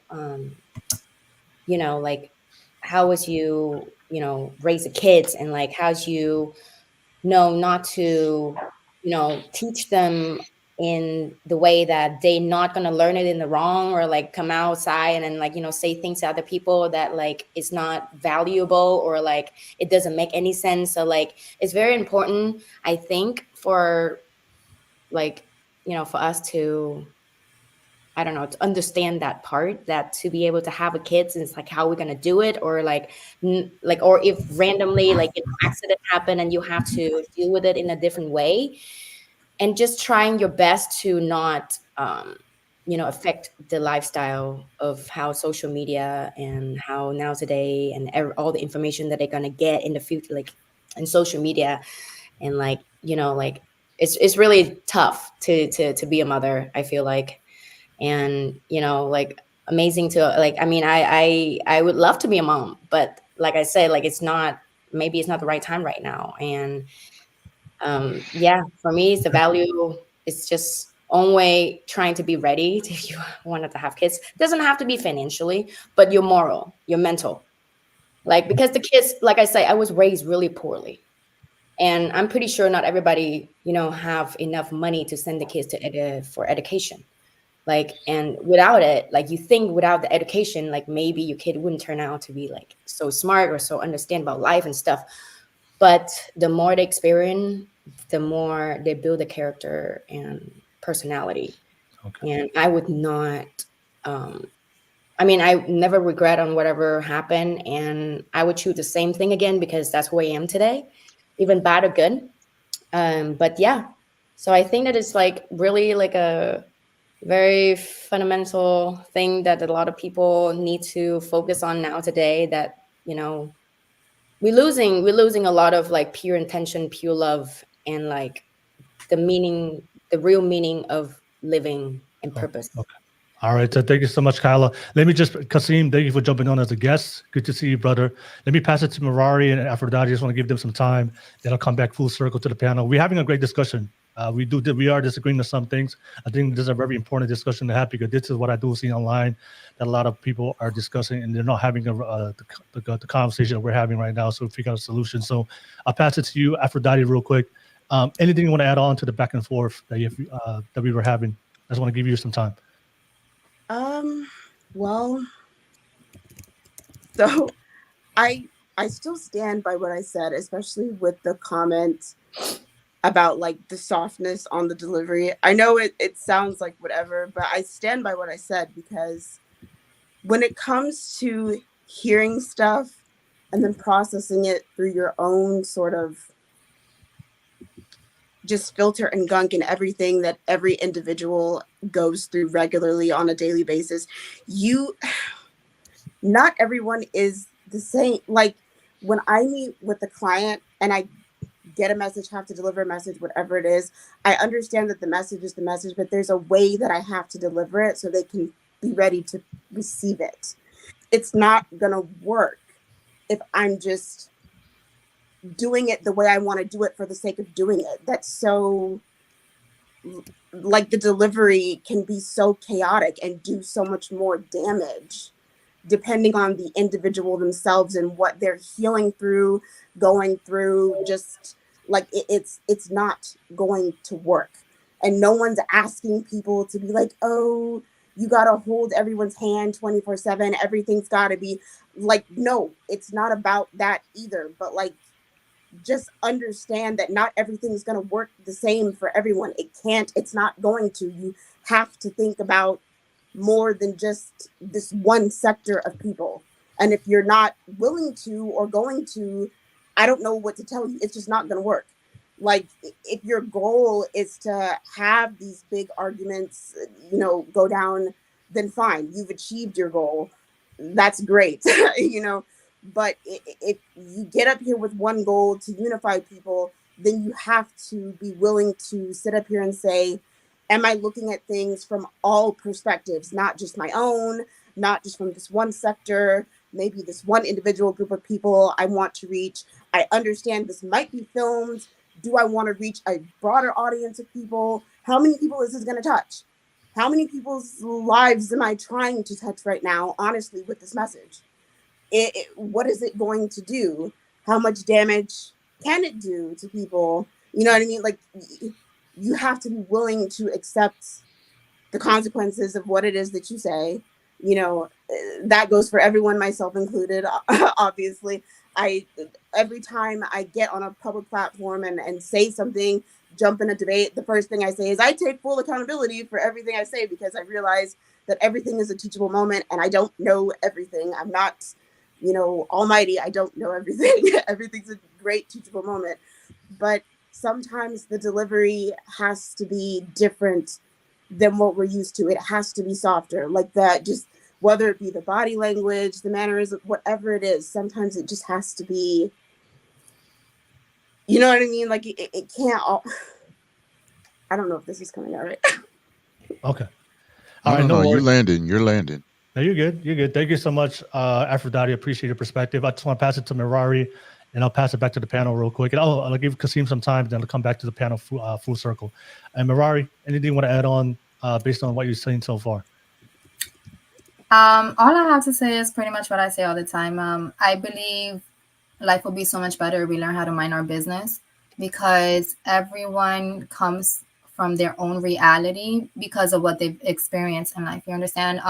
For example, in this group, in the women, we have women who are mothers and women who are not mothers. You understand? And so being able to bring up a topic such as, you know, a complex subject as does motherhood bring happiness, right? It's going to be a very moot point, because you have women who are mothers, right? So their reality is just that they are mothers, their children are their world, and motherhood is the best. You know, I'm coming from a different place. You understand? At the moment, I'm not, you know, in the phase of my life for motherhood, and that's okay. I will get there. So it's not like I'm conning it off. I'm not being, you know, how sensitive about it. Right now, my phase of my life is my career. You understand? And when the time is appropriate, I will go ahead and move on, you know, into being in a relationship and finding the right person, and then into motherhood. You understand? So I won't sit here and argue with someone on what the best feeling is in the world, whether it's me, you know, being stable in my career or motherhood, because I'm not there. You understand? We're at two different levels. You're in two different realities at the moment. So coming and kind of trying to get to a, you know, a very stable place in this argument on whether he was right or wrong, it's a very moot point, because again, there's people sitting in that crowd that they come from homes that are completely destroyed. You understand? I have friends of mine who have gone through so much trauma as children that they don't want children. And my hopeful self is maybe, you know, hopefully you find the right person and maybe that'll change, because that's our hope for everyone. You understand? To have the fulfillment of love, and whether it's in the form of a man or in the form of a child, that's my hopeful expectation for her. That's my reality. She's experienced a completely different reality. I cannot get offended if she does not want children. You understand? So why am I getting offended for someone's decision over their own life? And again, I'm standing from this point. Everything that I have done to this point in my life is because of what I've experienced. This reality is all mental. You understand? So I'm constantly projecting what's within me. So if I'm coming from a home that's traumatic and it's traumatized me, and I've grown up in survival mode and hypervigilance and by myself, I'm not going to be dreaming of being a mother. You understand? Because I had to heal first. I had to get out of survival mode. So you cannot tell me that I'm in the wrong because I'm deciding to put my energy into my career. You understand? Because I feel from this place where I'm standing that that's going to make me happy. You're standing from your place being a mother. That's good. And that's on you. We have completely different realities, and you cannot get offended or upset over someone else's reality. That's just where I stand. No worries. Thank you so much, Mirari. Let me just pass it to Kasim, and then I'll come back to the panel. And then if you guys want to continue the conversation or respond to what somebody said. Kasim, good to see you again. Been a minute, but good to have you on for the show. What do you want to add on, Kasim? Go ahead. Well, first of all, you know, what's up to the panel? It has been a while. As you know, I'm Salute, here brother. on the East Coast. I'm here in New York City, so you know when you guys do these things, it's 3 hours ahead, right? So right now it's like almost 11:15 here in New York City. So that's probably one of the reasons why I haven't jumped on. Um, from I've seen this video, this commencement speech that he gave, and there was a lot of different opinions about it. And from my particular sentiment, um, I believe that the act of motherhood and the act of fatherhood has lost its value. It's kind of like something that is owed. And then once something is owed, it doesn't really resonate as much and it's come to something expected. So individuals don't have to put any weight to it. And obviously, mothers and fathers understand the sacrifices that they put in order to ensure their legacy, in order to ensure the best of the child, that the child has great values and characters, to be a productive citizen. Hopefully, those values and characters are able to sustain the rough winds of what the world's going to tell them, how the world's going to speak to them, and how the world is basically going to treat them. And at some particular point, we tend to go back to that foundation of what our fathers and our mothers has instilled with us, and just as Mari has stated, there are some families that have a good experience with mom and dad, and there are some families that is not so good. And I believe that should be taken in account especially when we're trying to have this conversation and being open and understanding that we're coming from different backgrounds, different experiences, what we've seen, in our households, to have the right type of dialogue so that it doesn't really offend anyone. It's also a teaching moment. But I think the greater good is that, we have peace and harmony, right? Because that peace and harmony is going to infiltrate everyone's lives and make everyone's lives for the better, not only in your professional life, but also in your personal life. So when different people hear mom and dad, they relate to a certain experience that they've seen or a certain experience that they've been through, and they add that correlation to it. And there are good and bad points about it. But again, I think it's a great opportunity for us to kind of talk about some of those experiences, right? So we can help carry the weight for one another so we can get along better as a people. All right. Thank you so much, Kasim. I just want to pass it back to the panel. Does anybody else want to respond to what somebody said? I do have some subtopics we're going to respond to for the rest of the pod, but I just want to give you guys some time to respond to each other. I wanted to throw something in, go back to the aspect of the message or messages, right? Because let's maybe move away from mom and pop for a minute and family and what we learned at home, and let's just look at what we are presented with today. The most toxic message that we are presented, and I'm going to say women, I'll start with you, that you're presented today, is that the man is so vile and so disgusting that in no way, shape, or form do you need him. That is a very vile message to be presented with. And the adverse to that, or not necessarily the antithesis, but the other side of that towards men is that, hey man, do the best you can, set yourself up and have as much sex as you can. I'm not going to co-sign to either of those messages, because I see every day the destruction that is lived from that. So when I encounter young men or older men or men my age or a little bit younger than me that I am mentoring and speaking to, I'm speaking to them from an aspect of, how do you stop yourself from self-destruction? What are the things you have to get out of your mind to be able to see life? Like really see life, not through your prism, but see life on a whole. How are you going to contribute to the society? How are you going to make another step forward? That's what I think, that I'm hoping that's what we're thinking about. And that's what we're talking about, because kids are an extension of that. I didn't have the best upbringing coming out of my home, but I understand that when I walk out into the world, that upbringing, bad or good, has given me enough fuel to want to enact a change. And so I'm going to have to curtail my message. In some spaces, yes, Aphrodite, I agree, it's going to have to be soft. But in other places, that message is going to have to be hard. It's going to have to punch you in the face, and it's going to have to wake you up, because you may just be wasting your life away, feeding your mind with all type of negative things. And the message that the majority of young men and young women, and that older men and older women are trauma tribing with, is not good. And so we need to be able to understand that, and this is where this NFL player, I'll yoke with him in some areas. I think he spoke from a place where he might have saw something. Hypothetically now, maybe he saw something in the day. Maybe he saw one of these posts by a woman that said, hey, brother, women, if you find out that you're pregnant and you find out that it's a boy, maybe you should alleviate that boy. Maybe you should alleviate that male fetus. Yeah. Let's not act like these messages aren't out there. Okay, so this is what we're dealing with. When we talk about dealing with messages on valuing motherhood and fatherhood, no, do we value each other first Because when I look at my wife, I look at her in the aspect of I value her.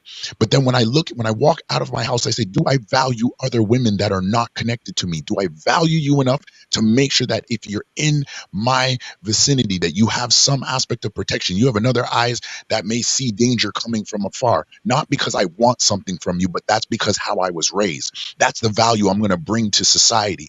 We as men are not being told that. Why? Because all we kept getting fed with is hate, hate, hate. Women hate us. So how are you going to have a woman, and in this case, how are we going to have a man that's speaking to women to tell, hey, one of the greatest things that you'll accomplish aside from going to school, aside from running a company, is being a mother, because that is going to be your imprint on the world. His wording may have been flawed, yes, but what he was trying to do was to break through the nastiness and the vitriol that's being fed to women. And likewise, I would have loved to seen that whole speech and hope that he would have talked to men and said to the men that they need to get past the vitriol that's being spewed to them, because this is what we're dealing with. The value of a mother.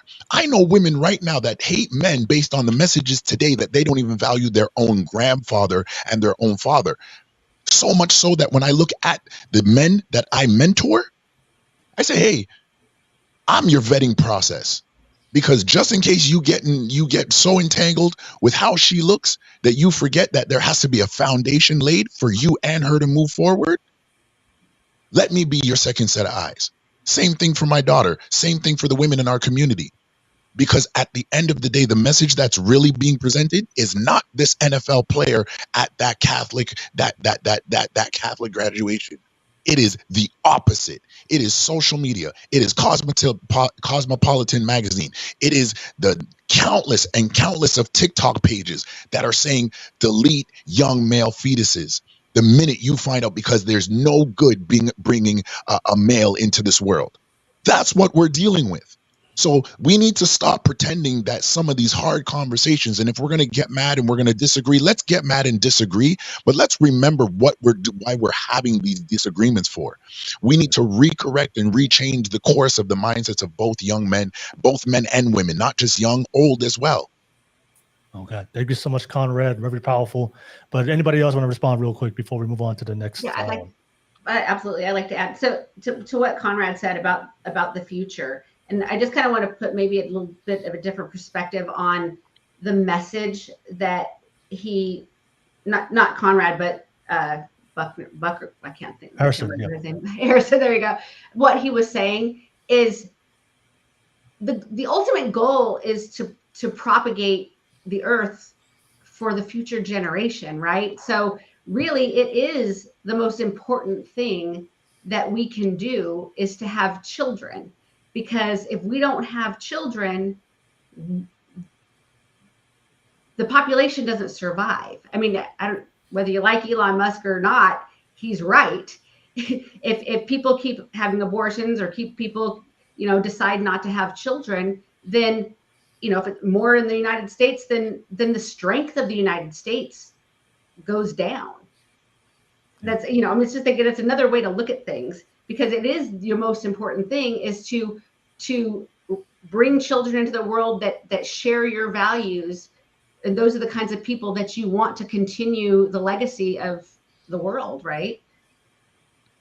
Okay. I'm just gonna jump into on that one because I agree, and then I love just to kind of springboard off of what Conrad said. We don't get to choose what happens to us, but we absolutely get to choose our response to that.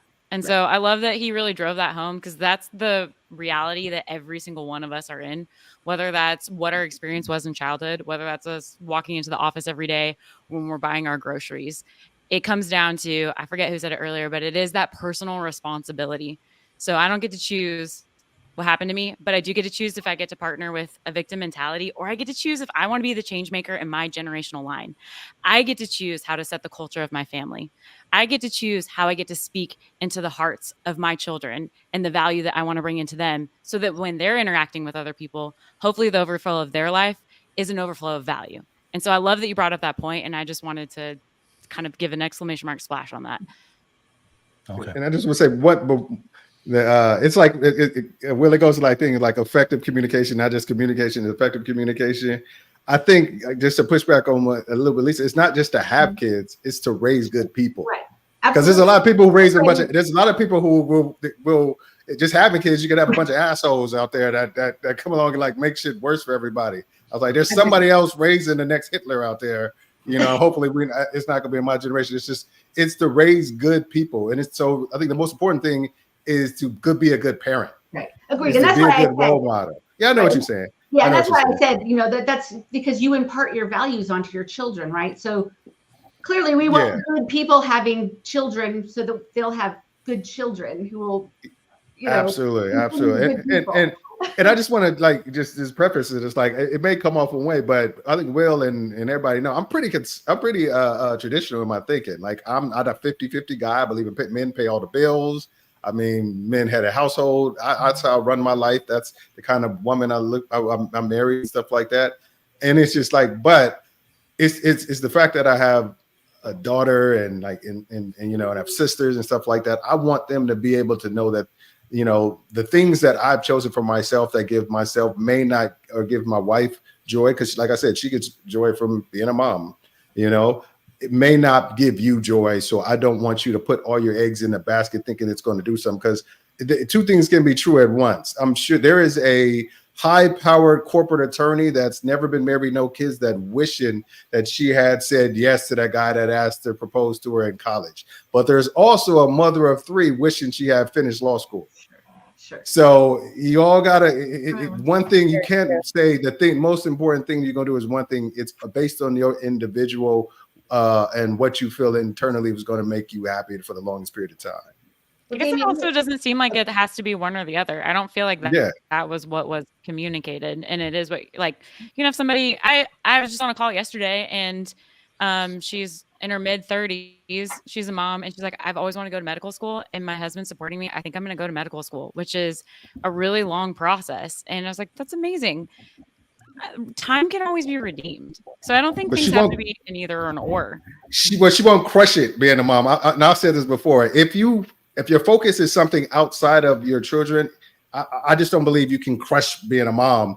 If you're like, you know, studying 16 hours a day off at medical school, or if you're a corporate lawyer, you're flying all over to, you know, going to court or whatever like that. I just don't think it's possible to crush it. You can be a good parent. I just don't think it's possible to crush it. Like, oh my God, my mom was at every soccer game. My mom was at everything. My mom was the mom who made my costume for the play and baked the cookies, and she was there. I saw the nurturing on a daily basis. She can be inspirational because of things she's accomplished, but I just think there's a difference between being good and crushing some shit. And I'm all about, if you're gonna be a mom and what you call it, you need to crush that shit, because that's going to determine how good your kids. That's going to determine who you bring up that my kids have to deal with in the future. You know. So Damien, you asked me about my daughter, and so what she's doing, because she has the similar values, you know, traditional values. Yeah. But she is going to college, and she's building herself up so that she can have a career at some point. But what she wants to be able to work, make some money, have her kids, be a stay-at-home mom, and then at some point, if she has to, she has something to fall back on. You know, so she's just protecting herself. So she's planning it out. And I think that's what, as parents, what we should be doing for our children is to instill those kinds of values, to say, hey, you look, I agree. Life might not always be perfect. So you know, prepare yourself for the worst case scenario, but strive to you know, to be the mother, or to be, you know, to do those things. Strive whatever's going to make you happy for the longest period of time. Right. Okay. All right. Thank you so much, everybody on the panel. We're having a great conversation tonight. That's C. Shaquille O'Meal, Balofessa. Good to see you guys on the live chat. And Ebele, good to see you on the live chat. A lot of you guys. Dark Relief, It's Sage. Good to see you guys. You guys are tuning in for the show. I see you guys already tuning in on the other platforms as well. Thank you so much. But I want to kind of dissect the conversation. I think it was Kylie Jean or Damon. You guys were talking about it before we kind of moved on, but it's something I wanted to discuss and break down. I wanted to ask the panel, do you guys believe that the greatest thing a man and a woman, both genders, the greatest thing a man and woman would do is to raise a good, strong family in their life? All right. Does anybody who here disagrees? Oh, so everybody agrees? Aphrodite, I see you. Yeah, I believe that I'm just not only just good, strong families, but I think that those children should be producing and continue to produce and be producers. Right. I think that's probably one of the greatest things that we can teach them, to have drive, Yeah. to have ambition, and to be, you know, being not only just accomplished, but being like useful. I think once we allow them not to no longer be useful and no longer to have drive, that's where the real detriment comes in, right? Because it's society was built on men and women that strived and they wanted to produce. And I believe that now certain times, I don't see as much drive as I used to. I don't see as much productivity as I used to. And I think this is one of the things that we need to really get back on in order to get us back to where we need to be. Yeah. Thank you so much, Kasim. I wanted to ask you guys this question because we all live in America, right? I'm very big pro America. I love this country, but do you guys love living in America? Do you guys love the society that we live here today? I do. Yes. Absolutely. I'm so grateful to live in America. Okay. Honestly, is there a lot of things that I feel like I have pain points and have moved away from our value system? Absolutely. Do I have a greatest hope that we're going to go into a direction where things are going to come into alignment? Yes. I have a lot of pain and frustration with people who choose to live here and hate it, and burn the flag, rag on it. That's where I have an issue, because you have a choice to go somewhere else. Yeah. And we have amazing opportunities. This is one of the only countries where we have the opportunities we do, where we can literally come from nothing and make something, and that's celebrated, where we can have better lives for ourselves and our families. And so for that, I think that's something to celebrate and be extremely grateful for. Yeah, exactly. Okay. I want to ask the panel, do you guys believe that we, as people, do we have a societal duty to make sure that the next generation is better than the generation that we currently live in? Do you think 100%. you guys believe in that? 100%. Can you add the question again? Do you believe, as a people in the country that we live in, that we have a societal duty to the society that we live in, to make sure that the future generation is going to be a better generation, better future than what we're living in right now? Do you believe in that, Kyla? In America, you mean, or In outside? America, yeah, because we live in America. Because that's why I asked the question. Do you love living here? And of course, everybody said yes. And then if you want to continue that love, yes. and if you want to continue that for our children and the future, then there's a duty. That we have a duty to to be honest with you, because I only have been living here for 11 years, which is half of my life. I love America, don't take me wrong, but at the same time, I do love other country also, because I see the two differences. I'm mixed culture. I'm from Vietnam and I travel a lot. I have lived in Vietnam. I have lived in Canada. I have lived in America. I have lived in Central America. So I see a lot of different cultures, and I wouldn't, for myself, from my experience, not other people, I love to go around, experience everything and see the value of it. And to be honest with you, I have experienced these crazy things. So I have a lot of friends who came from where I live here in Santa Rosa, California, Northern. A lot of people are very close-minded, and they don't see outside of America. And when I come join the communities, it's a little bit uncomfortable because of the way people speak about other races. And I know that it's not because they are racist to me or they're trying to make me feel bad, but there's things that they say that, like, it's when I hear it in my ear, I'm like, ooh, I'm itching a little bit. But I know that they didn't mean to say that. But maybe they did. Or maybe they did. But the funny thing is, after experiencing all that, and I know how to train my mind, like how you say, like, it's how I react to the conversation and to the comments that they made. And of course, I didn't take anything personal, because I'm always the person that I always see the possibility of positive from other people. I never see the negative. And even there is a negative and I see it, I try to avoid it, because I just don't want to spread out another, negative conflicts back to them. So it's always a good energy out. And when I bring them outside of America to go travel in third world country, where I'm from, Vietnam, Thailand, and they complain like crazy, to be honest with you. And I'm again saying it again, grew up in a different environment. I don't blame them. It was uncomfortable for me to hear other people complaining about my country and seeing how people live dirty, how we don't have enough money to do this, to do that, to eat on the street, to see rats running around. But it's all real. It's a reality. And I mean, probably never seen that before. And now you see it. And guess what? After this trip, people change their mindset so much because of the perspective. They see in like real eyes, not just on TV, how people live poorly, but they see with their eyes. They sense it. They feel the energy. They see how we're working so hard to make the living. And we're not rich in money, but we all have so much time. Like, you know, we poor people, like we don't have a lot of money. We're with third world country. And for example, like people hustling like crazy. People don't even have legs or hands or eyes, but they still hustling. They still sell lottery ticket on the street and trying to make their own boss. And I'm just looking at it and I'm like, hell yeah. And look at over here. And like I said, Kyla, I think Will has had a question for you. No, I just want to get back to the topic, Kyla, but I do appreciate. Oh, okay, my bad. No, I do appreciate that.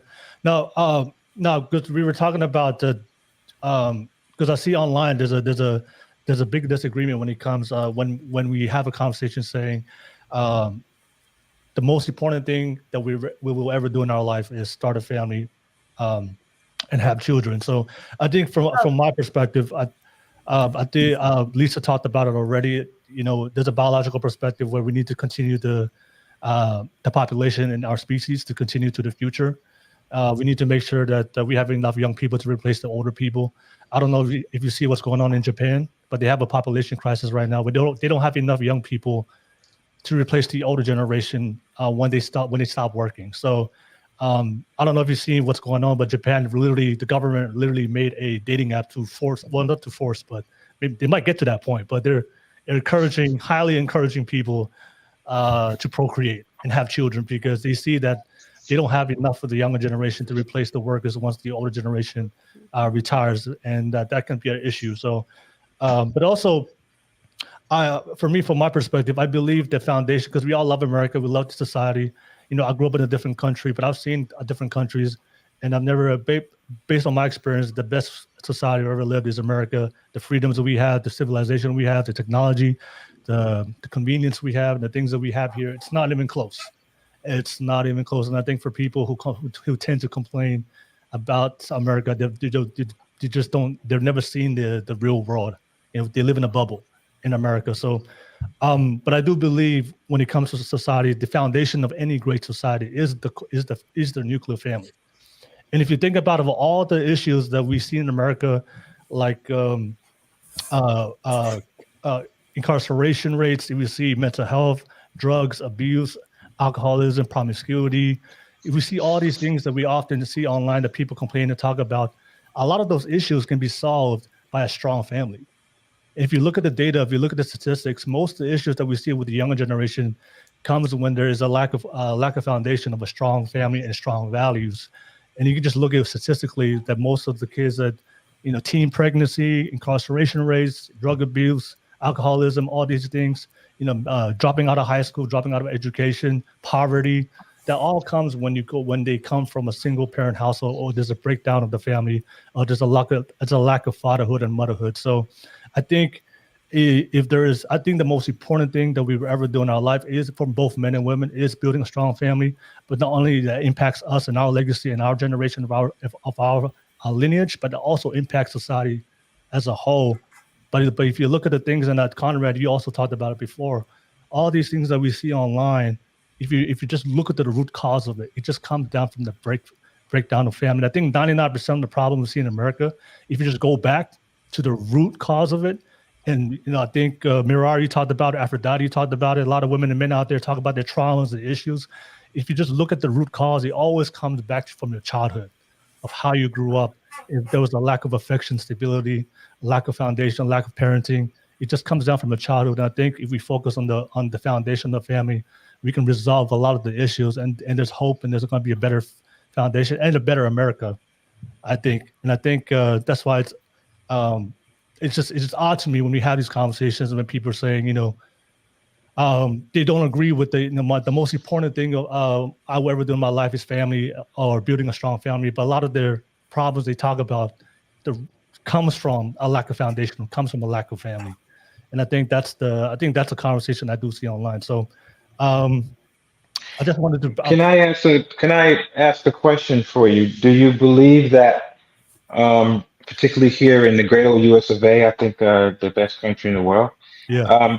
because of our emphasis on individualism, Yes. right, and making sure that we take care of ourselves first, like the airplane thing, when the oxygen thing falls down, you have to put the mask on yourself before you save others. Do you think that that particular way that we are as a culture actually breaks down the family unit? Because if I'm an individual and I'm supposed to look out for myself, and my girl's an individual and she's supposed to look out for herself, and we don't have those commonalities, do you think that those ideals, when we bring them together, right, is on soft sinking sand, and there's not really a really good foundation as far as what we do as a unit and as a couple versus these mindset and these ways that we were brought up as being strong and individualistic? Do you not think that society or the way that America was shaped has a lot to do with the breakdown in families? I totally agree. I believe that the messaging that I see online is preaching for both men and women to be totally independent.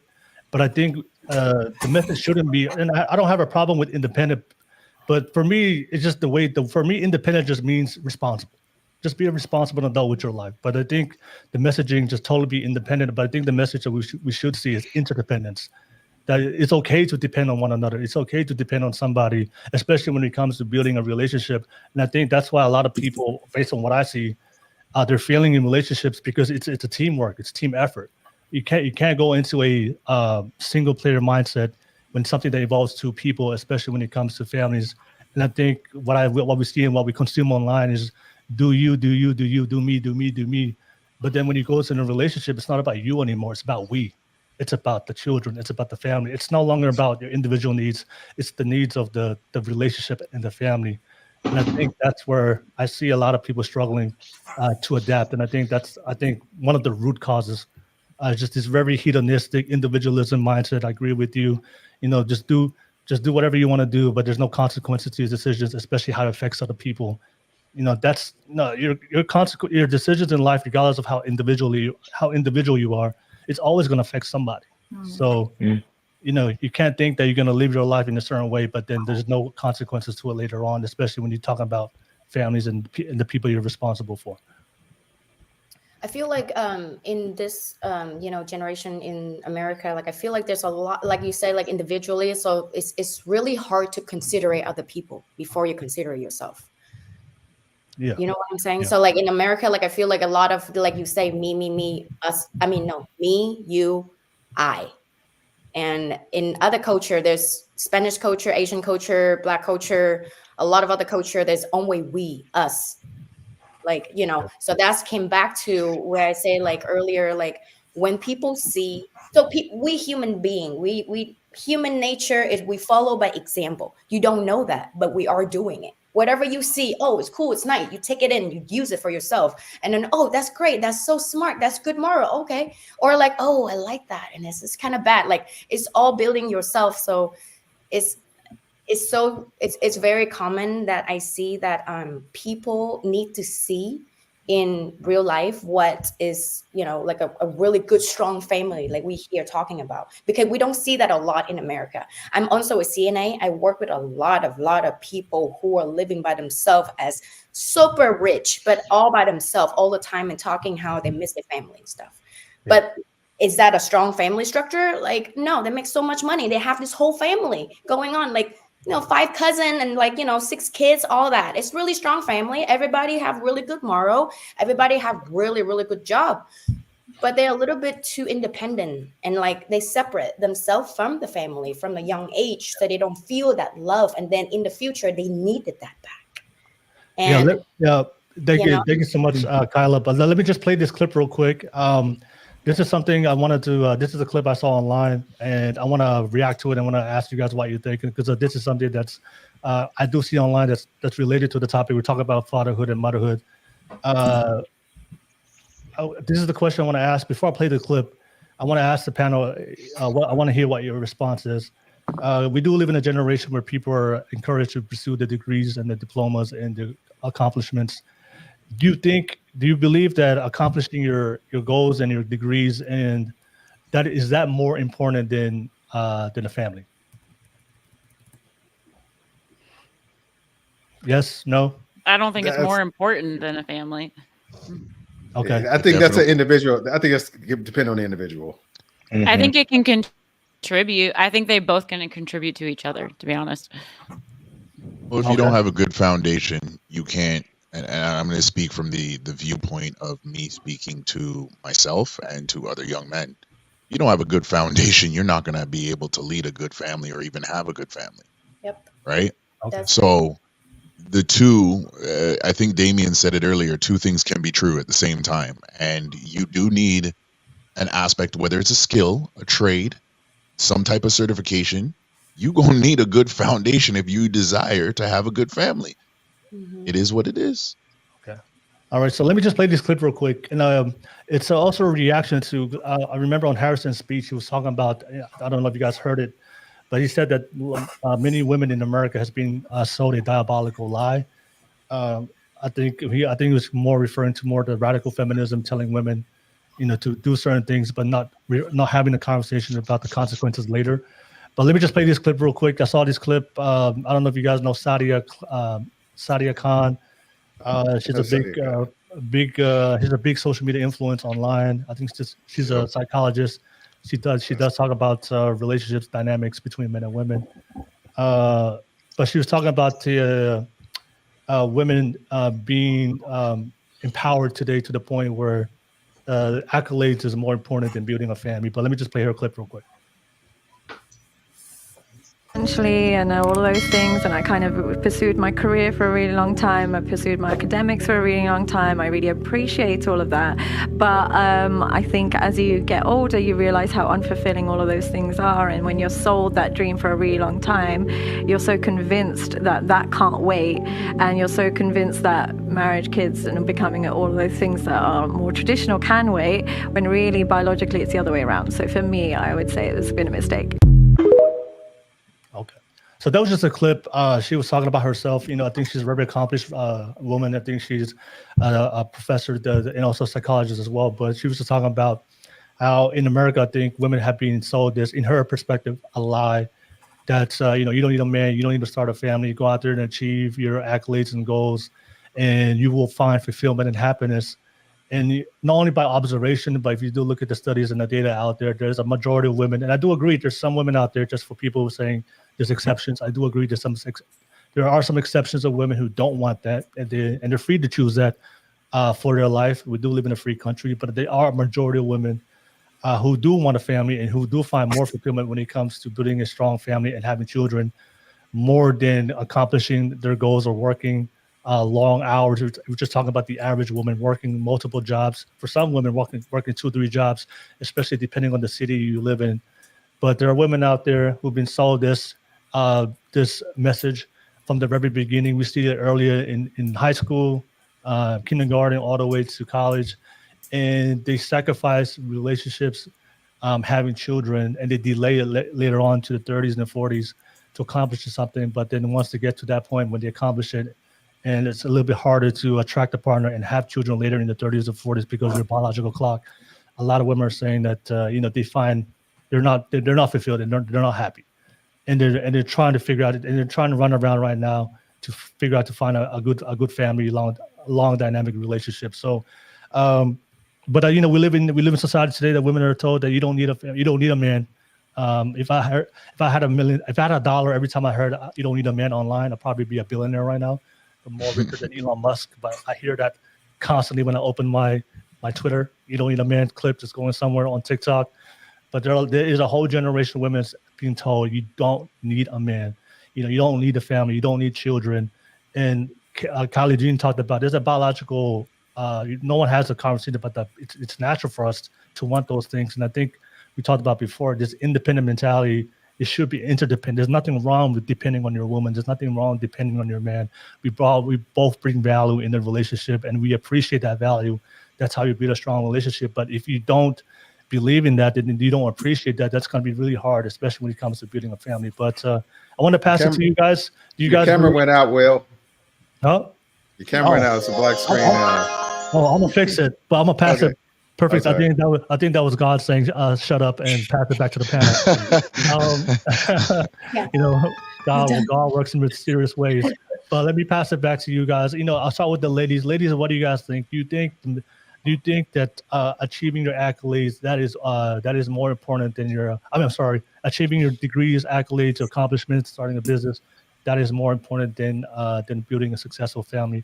What do you guys? What's your response to that? Start with you, Kylie Jean. Okay, so the question was, do I feel like it's more important that my accolades and my degrees are more important than building a family? I would say, as somebody who has built incredible accolades, who has degrees, and has had an incredible opportunity, it is not nearly as important or as excited as I am to build a family. And it's brought a lot of value to my life. It's brought a lot of opportunity. But I can tell you it's pretty empty. And that's somebody who I'm almost 33 years old, and I've kicked butt in life. I've had a great life as far as all of that. But you hit a point where you realize there is so much value when you get to raise a family with somebody who is in purpose with you. And I love that you pointed out the fact that it's not, there is this opportunity to be in partnership together, where we get to co-lead together. We get to raise a family together. There's times when one person might be leading a little ahead than another, but for the majority, you're moving forward like this as a family unit. So for me, I would say that that's a really high value, that it's amazing. And it's something to really celebrate, because what Conrad said earlier, it builds an incredible foundation for realizing what our purposes, our destinies are. It's giving us tools in our tool belt when we are moving forward to build a family. But I don't think there's anything that trumps the opportunity to be able to raise a family and to raise it with somebody who's in purpose with you. All right. Thank you so much, Kylie Jean. I'll pass it to you, Mirari. Mirari, what do you think? What's the reaction to that clip? A lot of women are saying delay that later, focus on their accolades. But what's your response to that? Do you think it's more important just to focus on your individual needs more than the family goal and having children? No, I'm very traditional in that aspect. I believe we're all interconnected. So we should all be interdependent upon one another.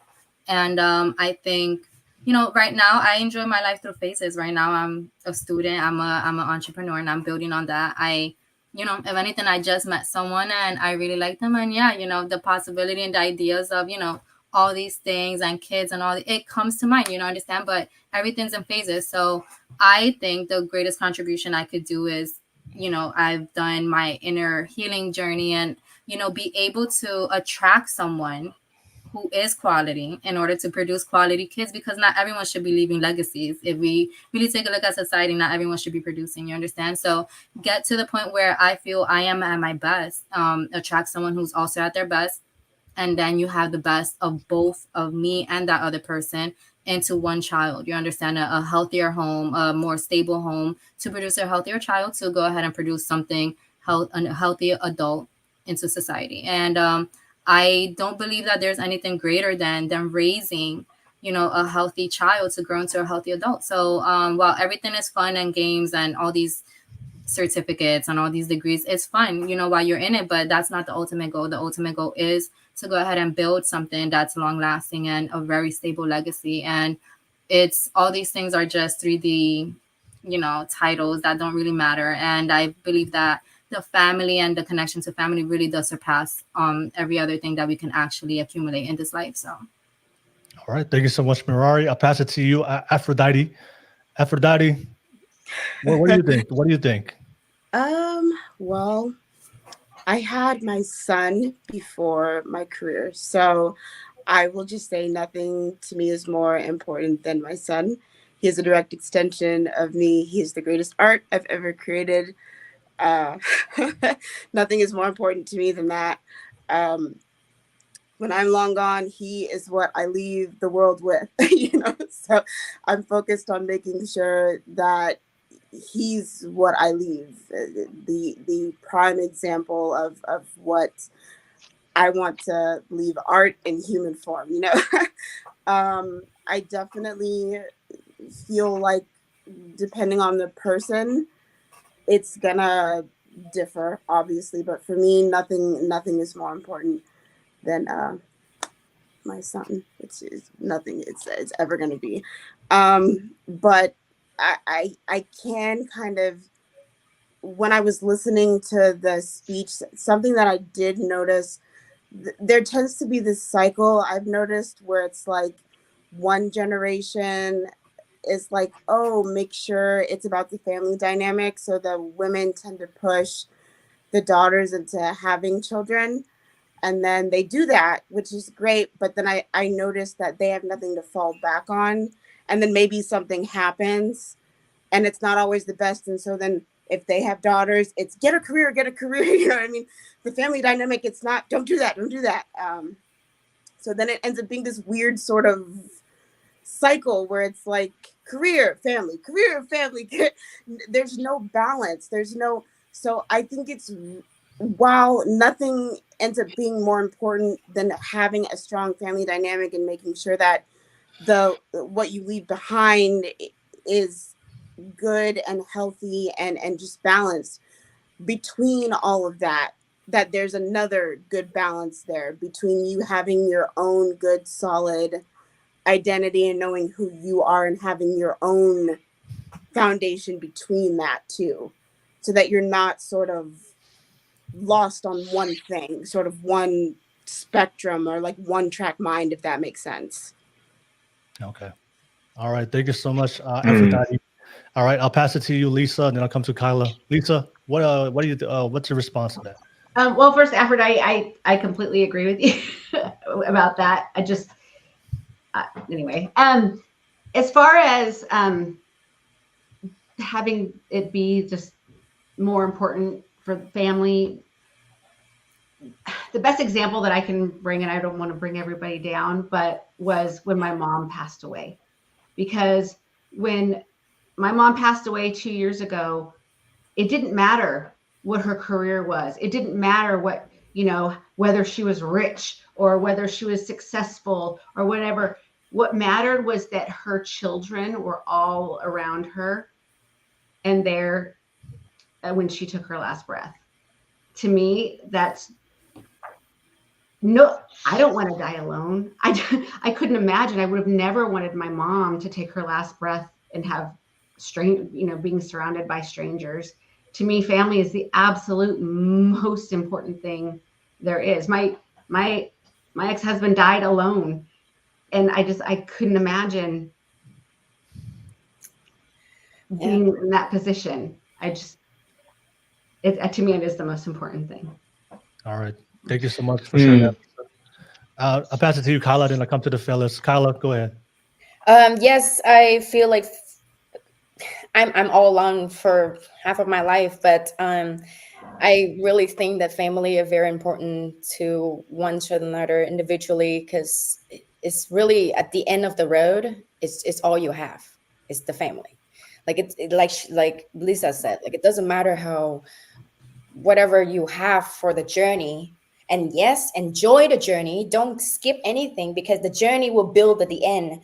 So trying to balance it out, like how Aphrodite says, and I agree with all the women on this panel, whatever they had to say earlier. And yeah, very valuable for me, family, and of course, but like Maria's reason, you gotta have to have the good foundation. Like you have to really know how to take care of yourself first, and then you have to find somebody who know how to take care of themselves. And then this 50-50, like yin and yang, that's what we have for Chinese culture. Yin and yang, just already there. You know yourself, you connect with your inner self, and then now you join. And then you just teach your partner what he doesn't know, or he would teach you what you don't know. So that's the 50-50 that you join together. And that's make the strong foundation for a family. But yes, pretty sure. And for me, family is everything. All right, thank you so much. All right, the yin and yang, definitely masculine and feminine. Yeah. All right, thank you so much, Kyla. I'll pass it to the fellas. Fellas, what do you think? I saw we do Kasim, and then come. What do you think, Kasim? Do you think it's more important? Family is more important than your accolades and your accomplishments. Wow, that's kind of a good question. A lot of it has to do with trusting each other for survival, right? And trusting each other for compatibility and trusting each other for harmony. Do we really believe that men and women can really do that? To trust someone, right, with your livelihood and with your nourishment and with the things that you have, and to provide a certain lifestyle. And I believe that this is what all this thing stems from the lack of trust of people's abilities and accomplishments and things like that, where I feel as though that I really can't depend on you for certain aspects. So for this particular thing, I'm going to need to do this on my own, versus me saying like, hey, I see your abilities, I see your accomplishments, I see your tangibles, and I'm just going to go ahead and trust that in you. And I believe that's where it really starts. And um, education is very, very important, right? That competence is going to help you, hopefully, to make better decisions, right? To give you a leg up when it comes to being competitive, help you with your lifestyle so that you can be able to have something more comfortable to alleviate the other pressures and stresses of life, to make it easier for you to really enjoy the life with the person that you're with. On the second hand of that, having that family unit is very, very strong, imparting the things that we have learned onto our offspring so that hopefully they can be just a little bit better than what we have, providing them a better lifestyle than what we have, but also having them to recognize the value in that and not take it for granted, to realize that hard work does pay off. And there's a lot of attributes that you're going to get from that. So I think as human beings, it's very difficult to kind of balance that out. And those particular principles have to be challenged every now and then, just so it can strengthen itself. Because if it's left to go on its own, then if there's no challenges that can strengthen it, then it can only weaken.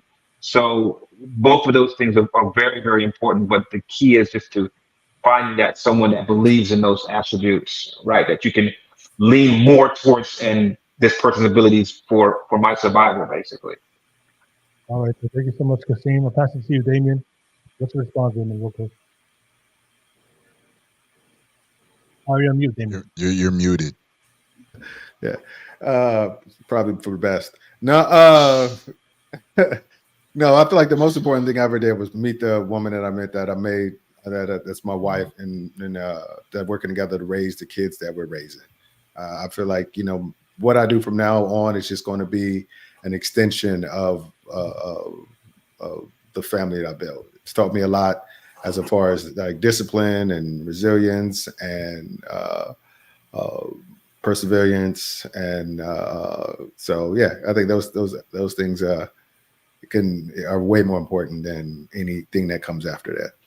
All right, thank you so much, Damien, and I'll pass it to Conrad, and I'll come back to the panel. Go ahead, Conrad. This is a tough one for me to answer, because I do believe family is very important. Would I say it is that much more important than accolades? I don't know if I can say a yes with an honest heart. And the reason why I say that is because I believe that, as Kasim mentioned it, the word competency. I believe that the reason why both men and women have been sold individualism so high and it's been so profitable is because the competency of being able to be in a relationship and to depend on somebody and to have a family has been eroded and has been under attack for over 30 years. So while we can say the family is important and that's the greatest accomplishment we will ever have, we have to get back to a place where we understand that to have a great family and have a great lineage and have that outcome we have to have a very high level of competency. And that's not just both in the accolades, that's both in family dynamics. As I said earlier, I have 3 children. Well, relatively, I have 2 living children and I have 1 passed, right? And it wasn't until my daughter passed that I realized how much more I want to make my wife's life easy. And so now everything that I didn't have from a structure level in terms of competency, in terms of certifications and degrees and that stuff, now that became even much more important, because having my son and my stepdaughter, I see that I need to free my wife for her to be able to love these children through through these chasms of life that they're going to be walking into, right? And then I need to put myself in a position where they have daddy and mom readily accessible, even though I'm tackling everything through my intellectual competence. So family is important, but as we keep saying it, and I love that we keep saying it, because it's not something I'm ever going to shy away from. The foundation of that family is what makes the family so important. The foundation of our competency and our ability to want to be that much more competent in leading our family, in being interdependent, in being able to hear each other, love each other, support each other. These things are monumental, you know. And here's the real reason why I say this. On the day that my daughter passed, it was me and my daughter at the hospital. And my wife got there, and we cried and we did the family thing. And later on, she said, "Man, I wish I was there with you." And I said, "You know what? I'm glad you weren't.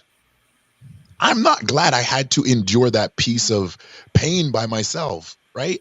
But this is how we really build strong family." And my grandfather would always say this to me, that as a man, you've got to try.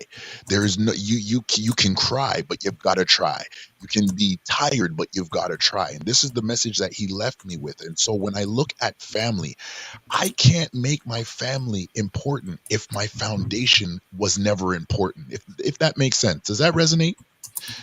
Yeah. If I value my family, then I must value the outcome of my competency. I must value intellect. I must value the expansion of that. So my accolades and everything that I accomplish, they feed into how much I value my family.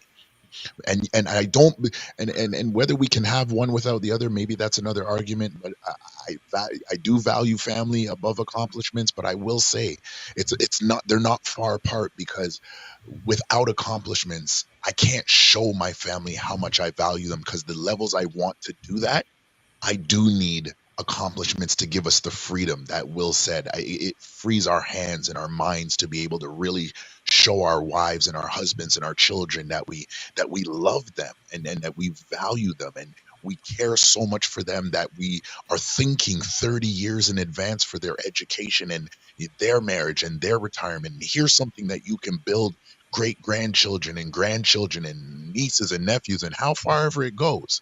Here's how you can be a positive impact on society. So when family is very important, and family is much more important than accolades, but we have to understand that that foundation is where our accolades do mean a lot in the nucleus of a family.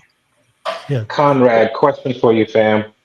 Do you believe that small children can actually value what they're receiving from their parents, and they really understand and comprehend that? From what I've seen anecdotally, both within my own family and within my community, yes. I'm also a musician for a plethora of my local churches within my city. And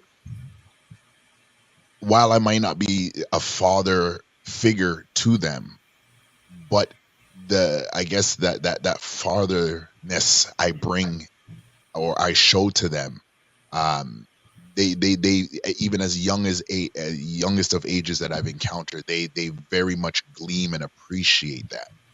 When I look at my own kids, there's a certain level of my accomplishments that they appreciate. But I take a very different approach in showing them how that benefits them. So it's not just to say, okay, well, we have money and we're able to do this, or we're able to go here, or me looking at my wife and saying, get ready, in 3 years, you're going to be retired, or me looking at my kids and saying, okay, when you get to doing these sports and everything, we're going to be able to afford that. I actually, for me, I take the time to show them my journey and explain it to them as much as I can at their level, why I do the things I do.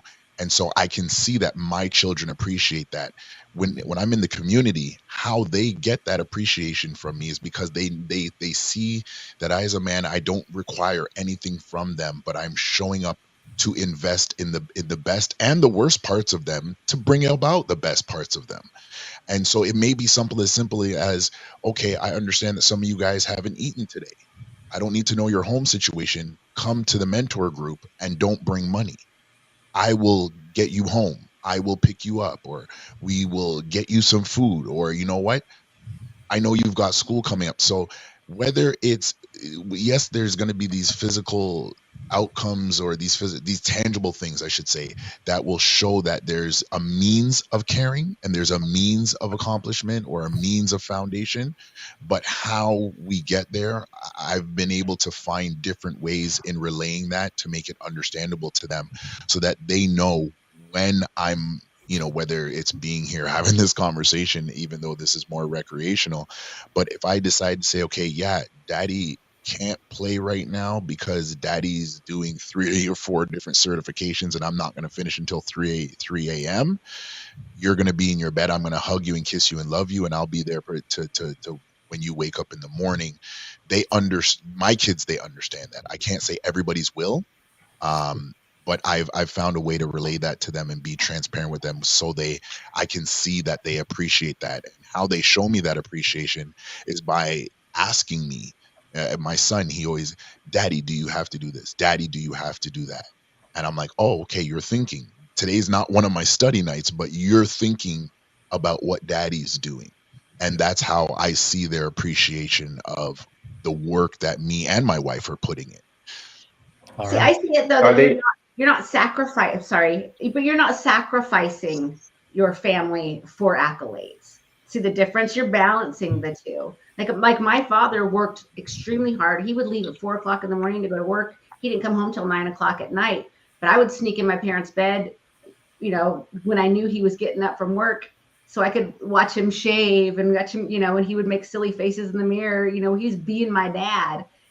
He's being there. He was working hard because he had a very important job, but he was still there for us. So, and that's what you're doing, Conrad. You're balancing those two. You're not sacrificing your family for your accolades. You're blending the two together. They see you work. And that's where they take it in, and maybe they're not. Sorry. That's okay. No, I'm sorry. I was just saying sorry, Kasim, sorry. I wanted to add on to that.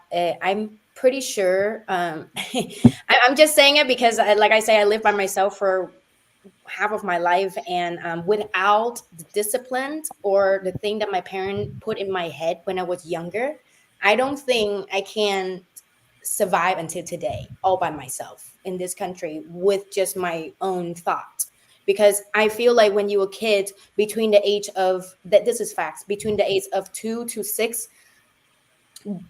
doesn't matter what you say, what they see, but everything they hear, everything they see is coming into, like, they're going to store it into their brain until that information somehow pop out again when in the future they're going to use it to live their life. And it's only going to be, like I say, whatever you see, whatever you hear, it's you taking all the information. It's like a machine. Like you're taking everything in, but you don't know that.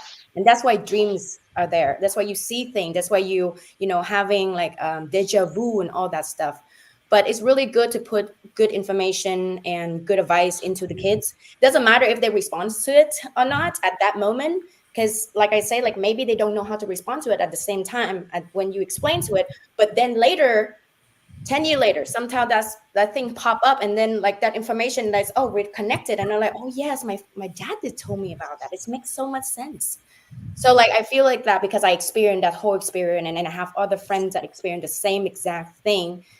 that I don't know how I, keep it up, but there's a lot of information that's literally just pop in my head. I'm like, wow. So like, oh my, this makes so much sense. But like, it's have to get to a point when I understand it to get that out.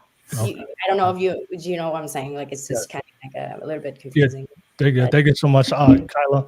But I have a question when I ask you guys as a panel for both men and women. This is controversial, so somebody might get canceled today.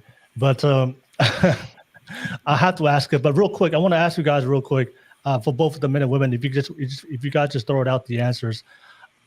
Is there any messaging that you saw when you were growing up, either from social media or from society, that you believed initially, but then you realized later as you got older and you gained real life experience, and you realize it's absolutely false, right? Kylie Jean brought up a great example before. There's a lot of women out there.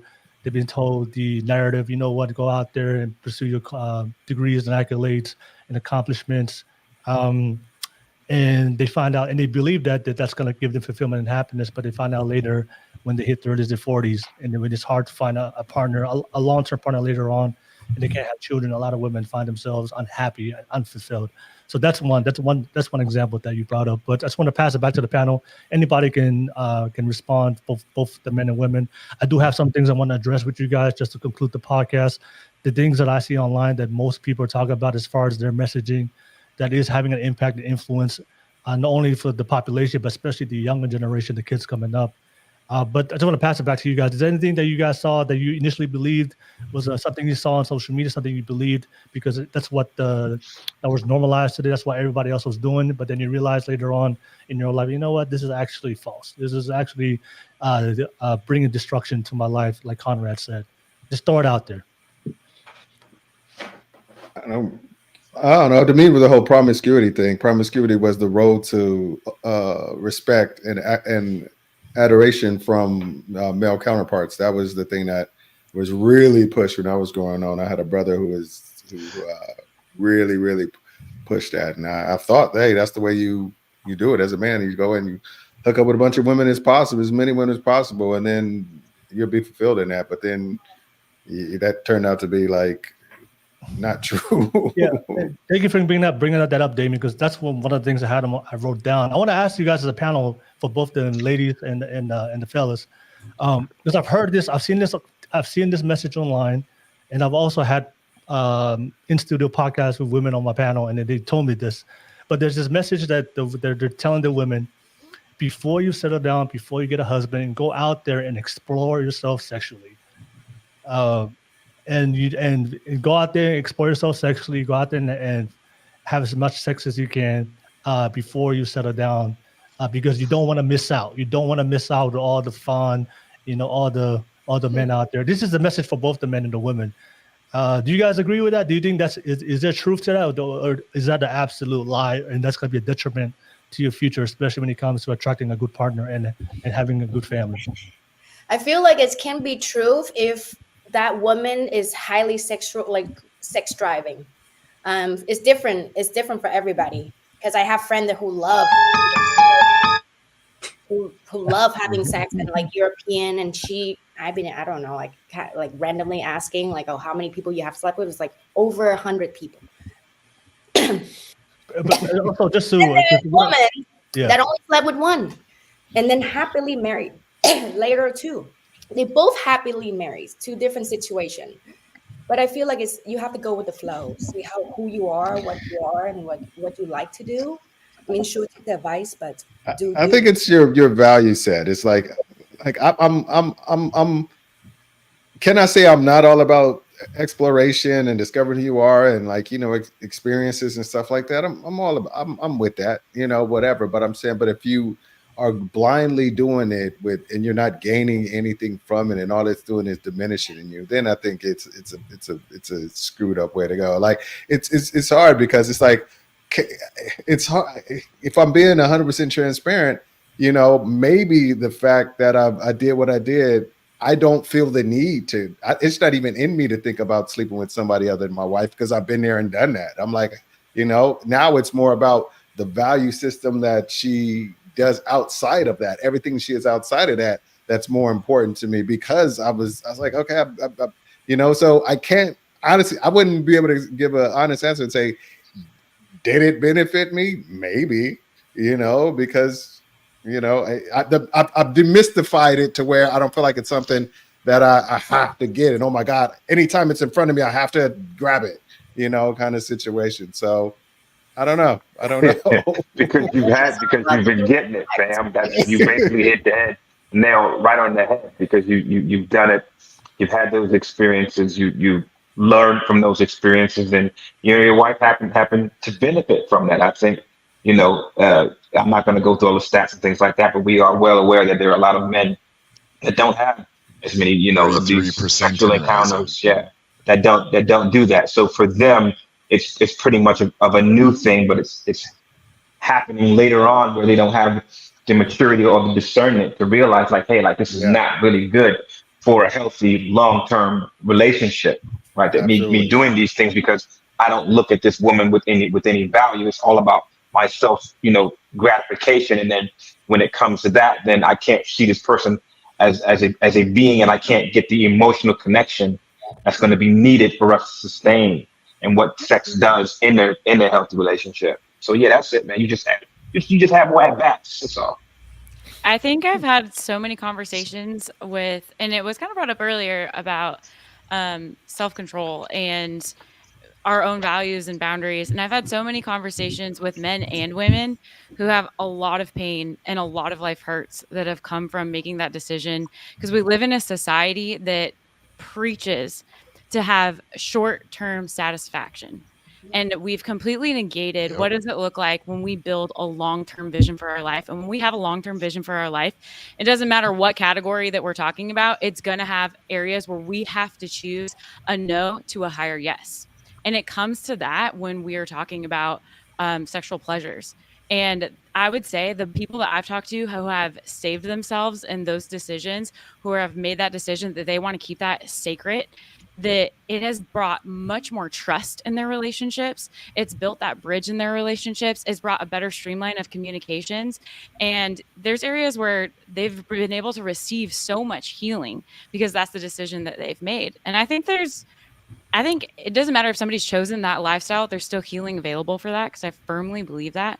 But I also have seen the benefits, and even in my own life, where there has brought a different level of self-confidence and a different level of when you're able to say no to something because you have a vision for the way that you want your life to look, there's such good fruit that comes from that. So I would say from the conversations that I've had, from the decisions I've made in my own life, I've chosen to save myself for marriage. And it, like, in my relationships, like, people have been blown away by that, but the level of respect that I've gotten and the level of respect that I've got for myself, because I went, you know what, at the end of the day, I want to honor and value my future spouse. I want to honor and value myself in this, and I want to honor and value my faith. And this is an area that I think is going to bring a level of respect and trust that I want in my relationship. So I'd say from different conversations I've had with people that seems to be like a theme. And in society, we're weirdly seeing that is actually like a bigger swing on the pendulum. Okay. You know what, guys? I'm sorry, but it's late here in New York City, and I'm going fishing tomorrow. I got to get up early, but this has been a great conversation. Thank you guys, so much for your insight and for your input. I think this is a great topic, and hopefully you guys can take this message and put it out in the world and incorporate it in your lives so we can see a real change. So, you know what, man? Thank you guys so much for having me on the panel. I'm gonna get some rest and try to catch some fish in the morning. But you guys be good, man, and take care. Yeah, thank you, Happy fishing. All right, thank you. Kasim's another turtleneck influencer too, Damien. I forgot to tell you that he's another turtleneck influencer. First time I met him on one of Ali's panels, my man's sitting there with the pose and the turtleneck. I was just like, yeah, I got to get on it's all this about the brother's profile, flex. man. It's on the profile. Yeah, he always has a profile going on. Go to Glad IG. see you, He's like modeling. All right, guys, be good, man. Thank you, I got a quick question. Isn't okay to you, KJT? I'm curious about that. Anytime I talk to somebody who's, because I've had people on my podcast or what have you, who's in the same situation, who have a very strong foundation in religion and saving themselves for marriage, what have you. Are you looking for a man who's kind of doing the same, or are you experience? Or are you looking for a guy who's kind of like are you looking for a guy who's been out there and he's like, I'm reformed now, or are you looking for a guy who doesn't? Like, I'm just curious, like, what type of guy do you think is going to be a successful match for you, being that you're kind of waiting for marriage? Yeah. Well, first of all, my computer's about to die. So if you guys lose me, I'm so sorry about it. Okay. I have loved my opportunity to be with you guys. So I will answer this. For me, I really truly believe that if I've made these decisions for my life, I have so much confidence that there's a guy out there who has. And it's not something that I've put as a pedestal of my benchmark of this has to be. For me, it's like, where is he choosing to live in purity in his life? Is he trustworthy in that area? Can I trust him with himself? And can I trust him with the way that he's treating me? So that's huge, because I really truly believe that the Lord redeems all things. And for me, it's so much about purpose. It's so much about, is this person trustworthy? Is he leading his life? Does he have self-control in that area? Because that's going to tell me about his decisions in so many other areas as well, especially being a man. And for somebody who I want to look at as being the father for my future children. So for me, it's honestly not even something that I'm like in fear or even have on the forefront of my mind. Because for me, I'm like, you know what? I'm so confident if I exist, then the right guy for me exists. And that guy is going to be locked and loaded in who he's called to be. That guy is going to be made to be so complementary to the call of God that I believe is on my life and into the ways that I have the values that I want to raise my family. So to be honest, it is not even something I camp on, but it is a value system that I have. And it's a value system that I'll hold up to, and I'll hold up to with my future guy, because I'm so confident if I exist, he exists.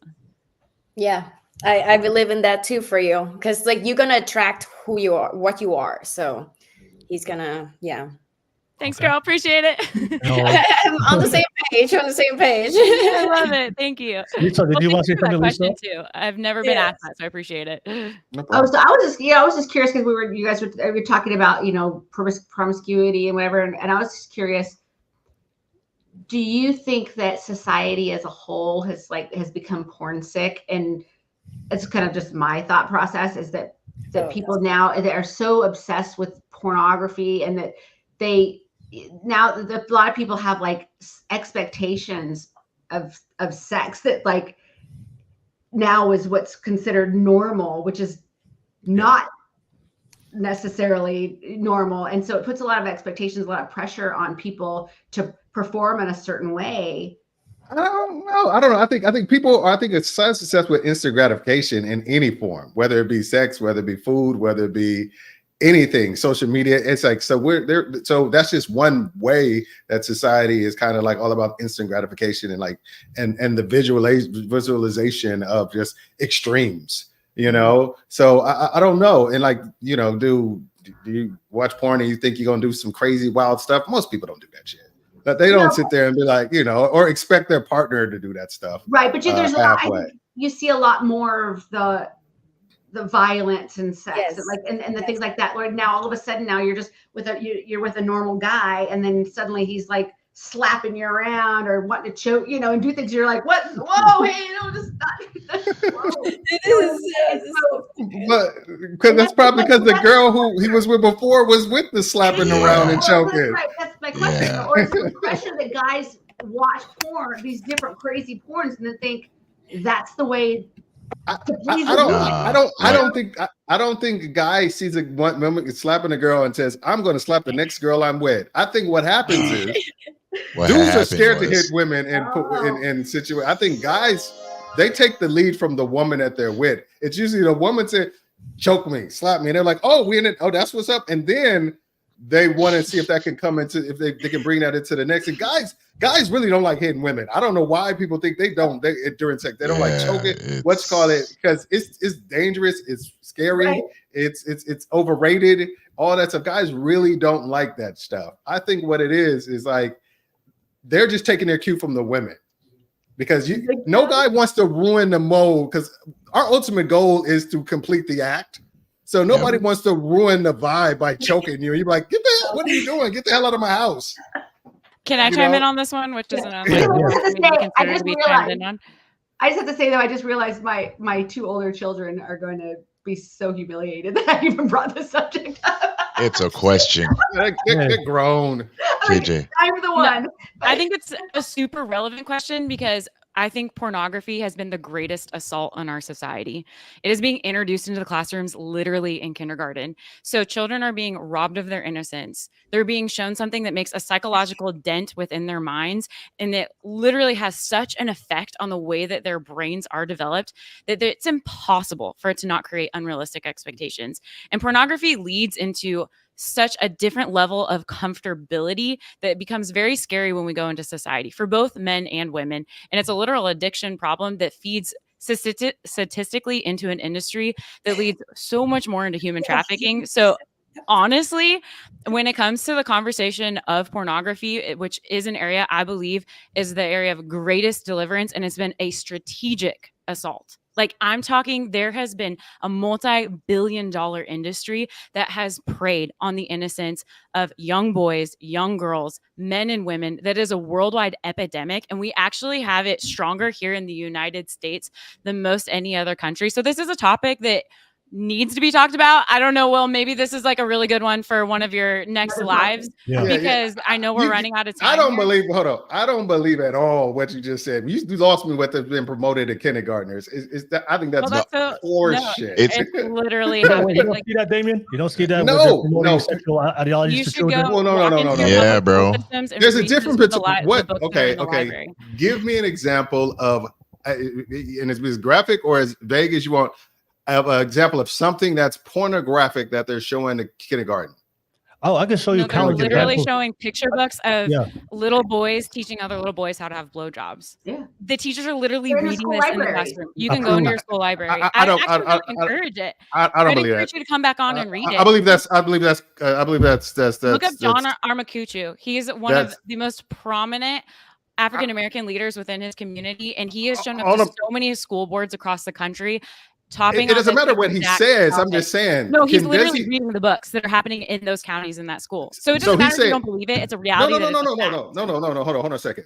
So you're saying that book that he read, a teacher, somebody, adult or whatever, another student brought it into class and read it to children in front of the class. To the school. It's actually being considered sex ed.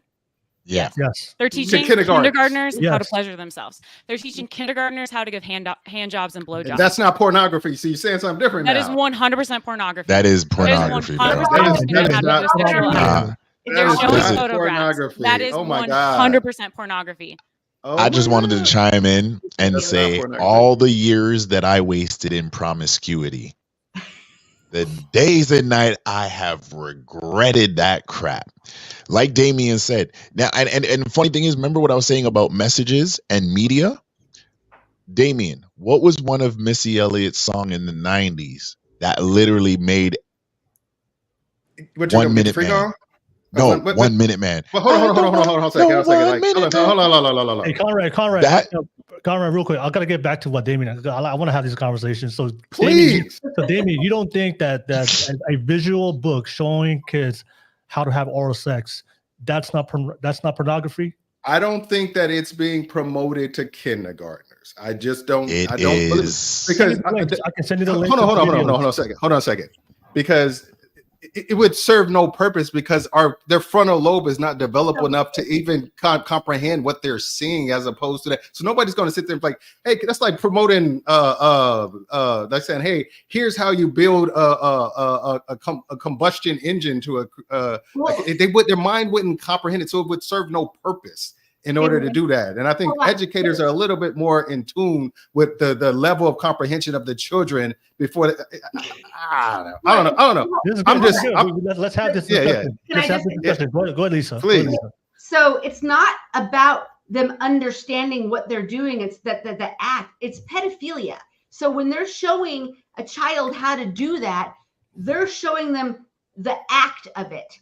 So kids will will reproduce what they see, whether they understand. Kids do it all the time. My son was baby. He would hold up a pencil and go, me moke. He's just copying what he sees. So when you're showing children these things, they're gonna copy what they see. They don't have to understand it. I'll tell you, a very, very close family member of mine works in law enforcement and within the child sex trafficking and pedophilia and all of that. Mm-hmm. it is happening. It is true. Yeah. Is Is it happening in society? Yes. 100%. I agree with that. Yeah. Is it happening where there people are promoting to kindergartners? It's just not happening. It is 100%. I welcome you to go to. All I'm saying, it's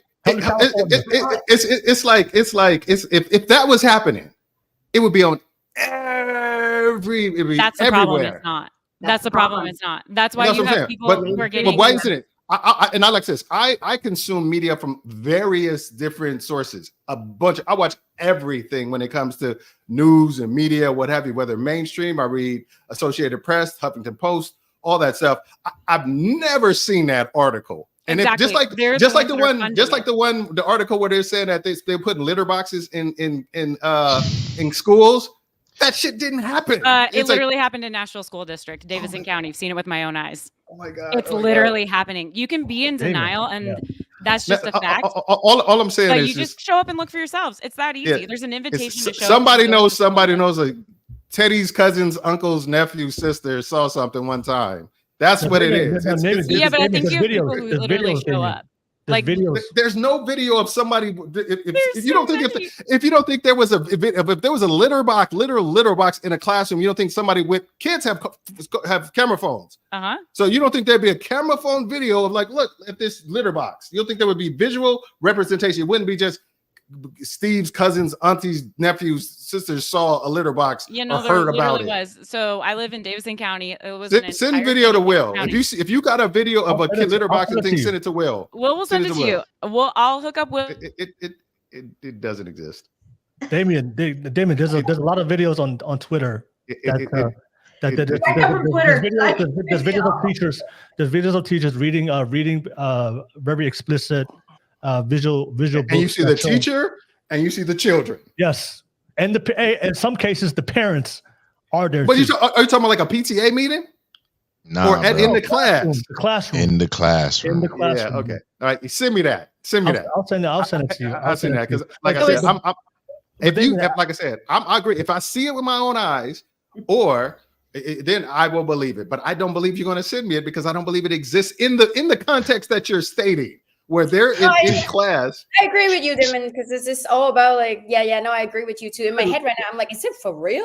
Like, really? Yeah, in the context that you're stating, that's real quick. Let me just ask the panel. Would go crazy. Who here on the panel has seen it on video? What we're talking about before? I know Lisa said she's seen it. Aphrodite, have you seen it? No. Okay, no, Conrad, have you seen it? It's been circulating in the news up here in Toronto. Have you seen it? That ain't the question. Have I seen it directly? Not yet, but I'm pretty sure I could find some video. Don't do that. See, don't do that shit. That's what people say. Somebody say, "Have you seen it with your own eyes?" Okay, well, it's all been on the news. Can I offer a different example? Damien? What about the gay pride parades, right? Where they're all naked, but their children riding the bikes in front of children. There are children in the parades. I think that's inappropriate. I think that's very inappropriate to be naked in front of children that you're not. You've seen that, but you've seen that, right? I've seen that. I've seen not in what's called it, but I'll say this about because I'm from San Francisco, like you. I was born in San Francisco.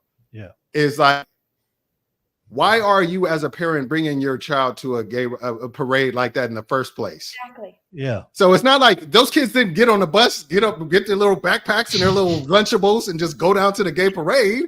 So a parent took them there. So it was on the parent to protect their kids from that stuff. It's like if it's legal for men to walk around with their dicks out, then it's incumbent as parents to keep my kids away to places where it's going to be accepted for kids to walk with their dicks out.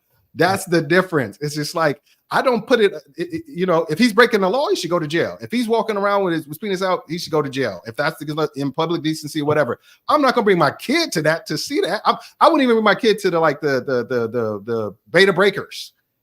Yeah. Because of the crazy stuff that happens there. But that's incumbent on me. That guy isn't like, hey, I hope there's kids around so they can see my dick. There's I'm showing it, I'm doing it, and you brought your kid, and now they're witnessing something that wasn't intended for them. Okay. But David, I just wanted to. I know you haven't seen the video, and send it to me. I'll send it to you. But I'm saying is, if once you see the video, but I just want to get your stance right. teachers showing explicit pictures of sex to kids in books, that's pornography, right? In some form, that's a form of pornography. If they're showing it, well, hold on. Where was that happen? Hold on. Like I said, there's a difference between showing like this is what like for example, I'm actually a question. Yeah. My daughter turned 13. She had a lot of when she was 12 and 11, 12, she was asking questions about sex. We brought her a book to say, it was like a preteen, what's called it about sex. It could be like how it's, we were upfront with her. We're like, this is how babies are made. You know, we answered the questions that she had in relation to what she could understand from her age. And then we brought a book that was geared to her age to show different aspects of it or what have you. Did I give my kid pornography because I gave her a book that showed a penis going in a vagina? Like the anatomical picture of a penis going around. Did I give them pornography? Did I give my daughter pornography? No, in that context, no. Exactly. So I'm saying if it's in an educational, yes, you did. Hold on a second. If my if my wife breastfed all my kids, my wife pulling out her breast to feed my youngest son, and my daughter sitting on the couch right next to her, is she doing a lewd act in front of our children? No, of course not. She's feeding her child. No. Okay, I'm just saying. So where does it end? Like, would we have sexual intercourse in front of our children? No. But we show that things are, if telling your kids what your body parts are biologically designed to do is not pornography. Even showing pictures of what it's biologically designed to do is not pornography. I just don't agree with that. So is it but here's my question. Is it the school's job or is it the parents' job? Yes. Yeah. And when it is the right time to teach them about that sort of thing. And is it up to the parent? Okay, I'll ask whether you teach them about gay sex. That's the question. That's the answer. Animals or whatever. If a kid, if they said, you know what? If they sent something out to the parents, said we're going to have a sex on human reproduction, we're going to have a class or somebody's going to come and speak on human reproduction. You have the option of not letting your kid attend that day because this is what the subject matter is going to be. I agree with that part. Giving the parents the opportunity to withdraw their kids from having been exposed to that. I don't think because they're offering it is necessarily promoting any type of promiscuity, pornography or anything like that. I think you as a parent need to be discerning on and monitor what your kid has access to. And some people are a lot more open to that stuff. But so the thing is, though, and this is why this is all happening at school boards, is that they are not telling the parents. They're not giving the parents that option. I don't believe that because it's just like it's just too much liability. And I'm like, those kids, school boards would be getting sued up their ass if they weren't doing that. They are, and it's the same thing with and I don't want to bring up a whole nother can of worms with gender identity, but it's the same thing with the teachers hiding the fact that kids are identifying as non-binary or identifying as cats. Well, I think that's a parent thing. I think kids can be able to make that to like 18.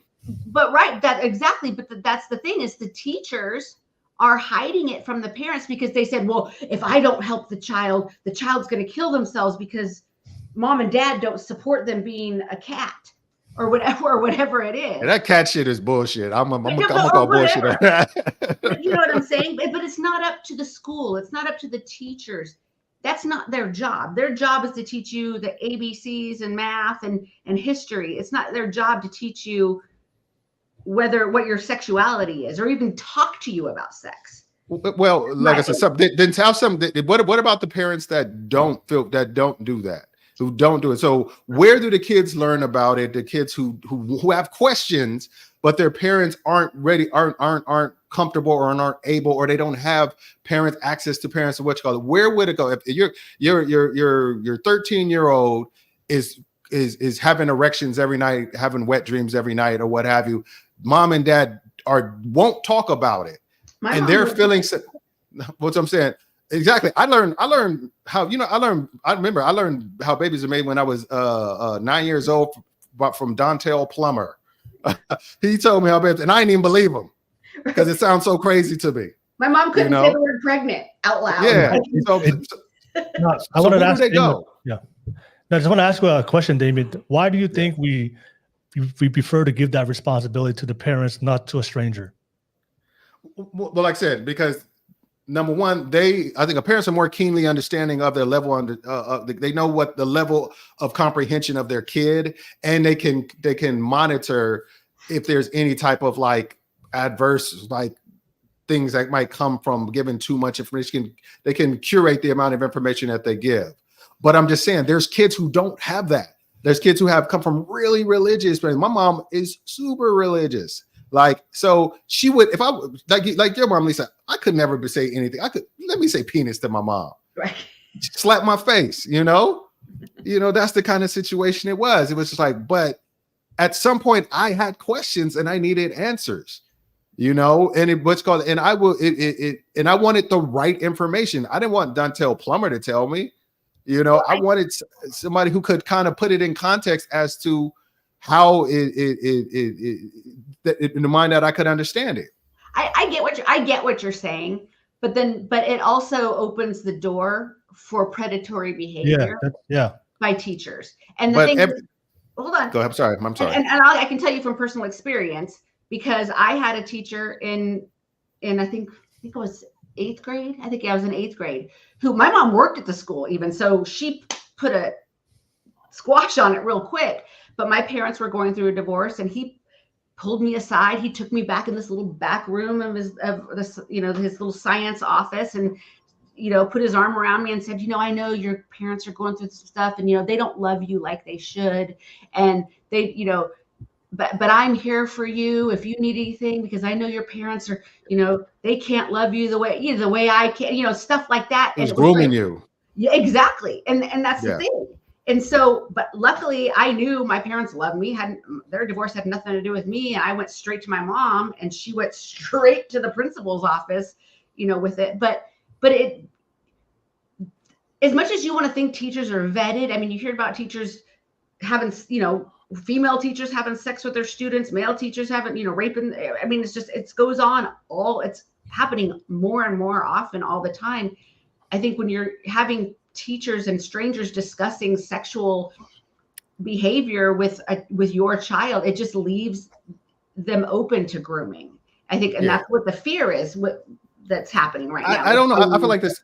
A predator is going to be a predator. They're going to go whatever they have their main access. Just like teachers, they happen in the priesthood, in the seminaries where the priests were assaulting boys and girls.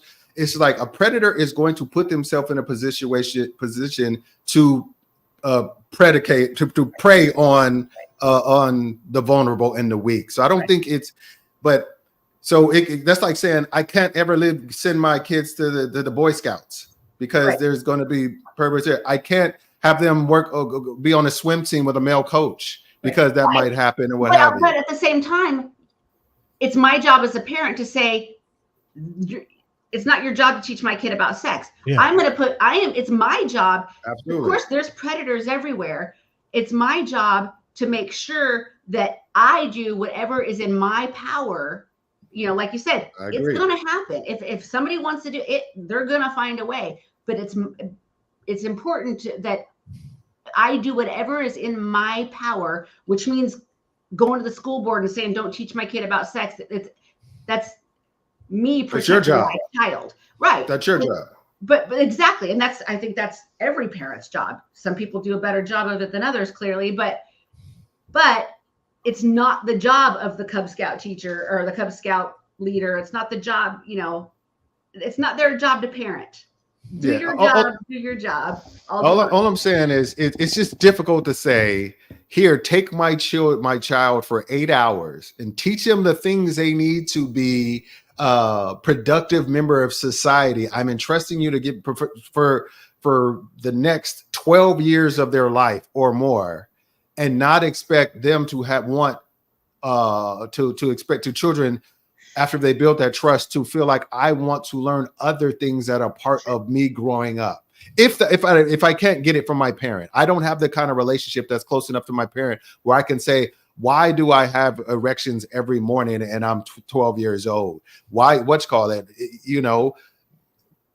there's some kids who really need to know these things so they don't feel like they're weird or they're awkward or there's something wrong with them, they're broken or what have you. There needs to be outlets to where children who don't have it at home, that's what I'm saying, don't get me wrong, I feel like it should all start at home.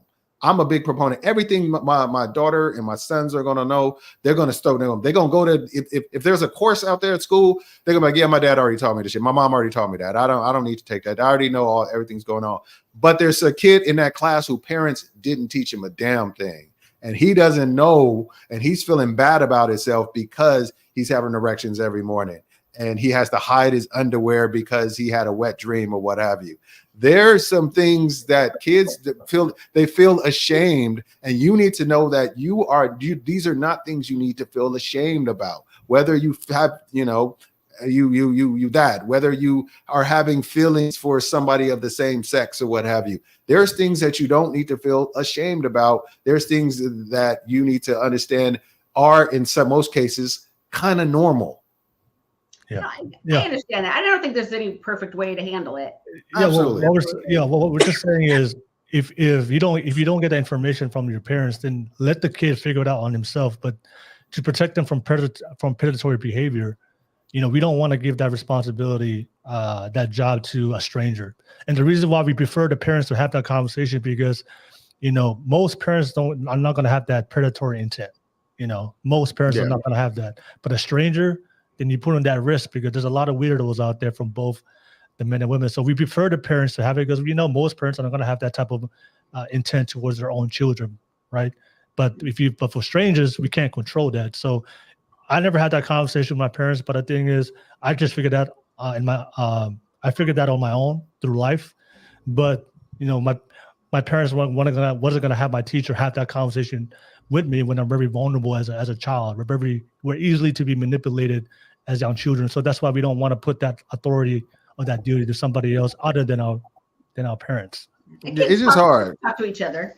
Go ahead. My 15-year-old, we've had the talk, but he knows what he knows, what's in his head that I don't even want to know. But that's from him and his friends and, them comparing notes or whatever. So I think they'll still learn it. Yeah, I mean, because it was my mother told me when I was growing up, she told me if you have sex before marriage, basically you're going to go to hell.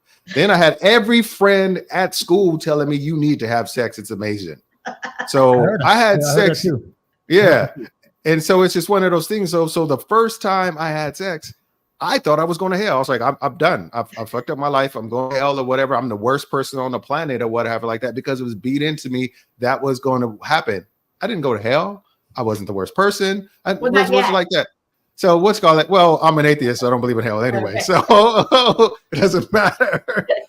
But it's like, but it's just one of those things where it's like, it's just like the message could have been different. There's a different message you can relay to where they can have feelings, thoughts, and express themselves and not feel like they are bad people or they're wrong people. Be created to like a safe environment. Otherwise, it's not going to work for sure.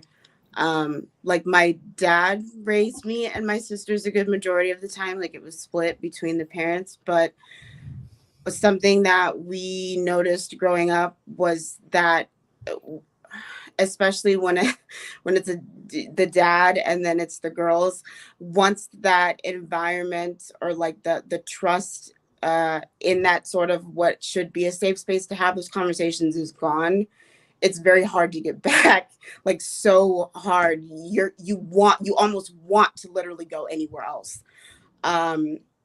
So you have to look out for that too, because once you as the parent are in charge of creating those safe spaces to have that open communication and say, this is what's happening, this is what it is. I'm trying to make it as understanding and as comfortable as possible.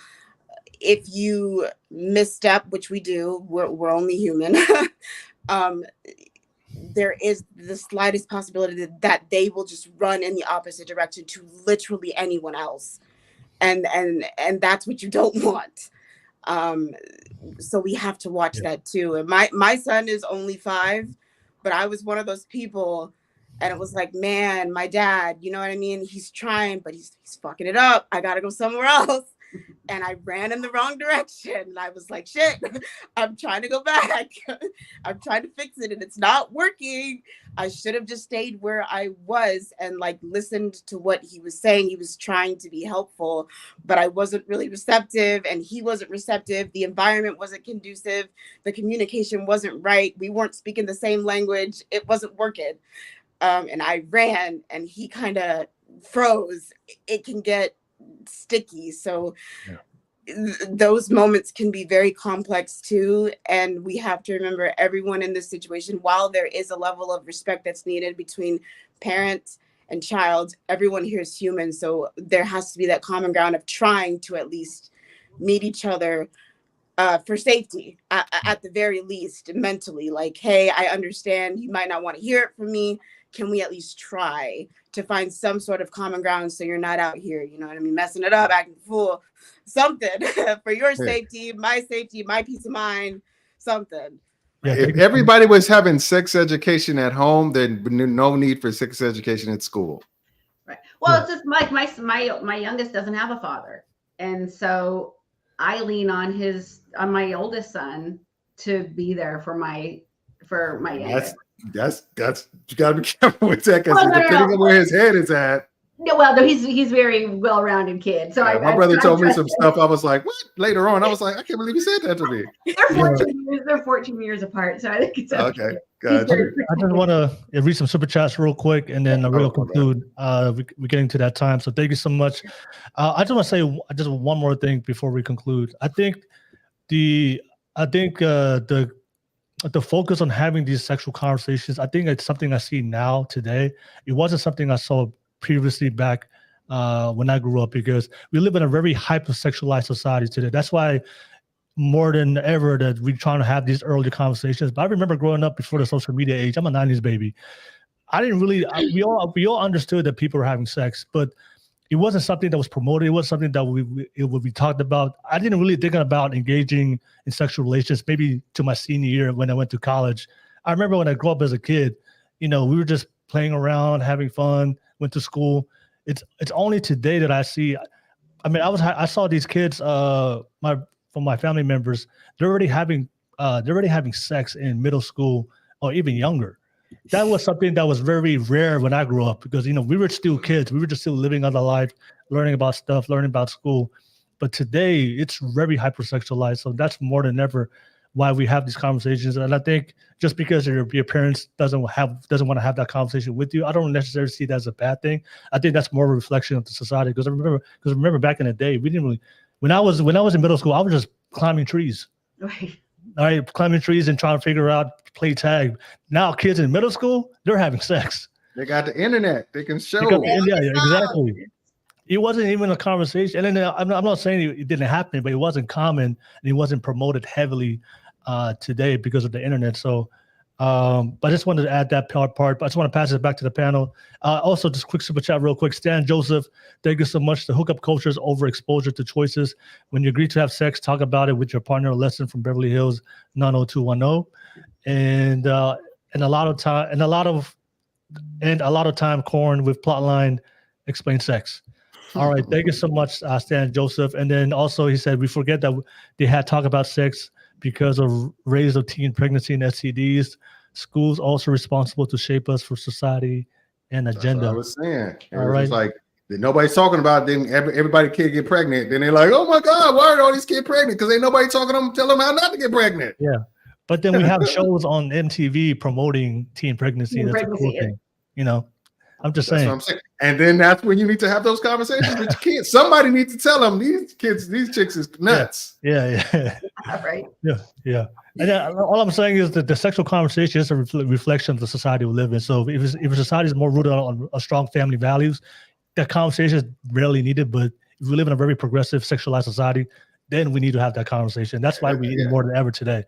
Yeah. Too much regression. Yeah.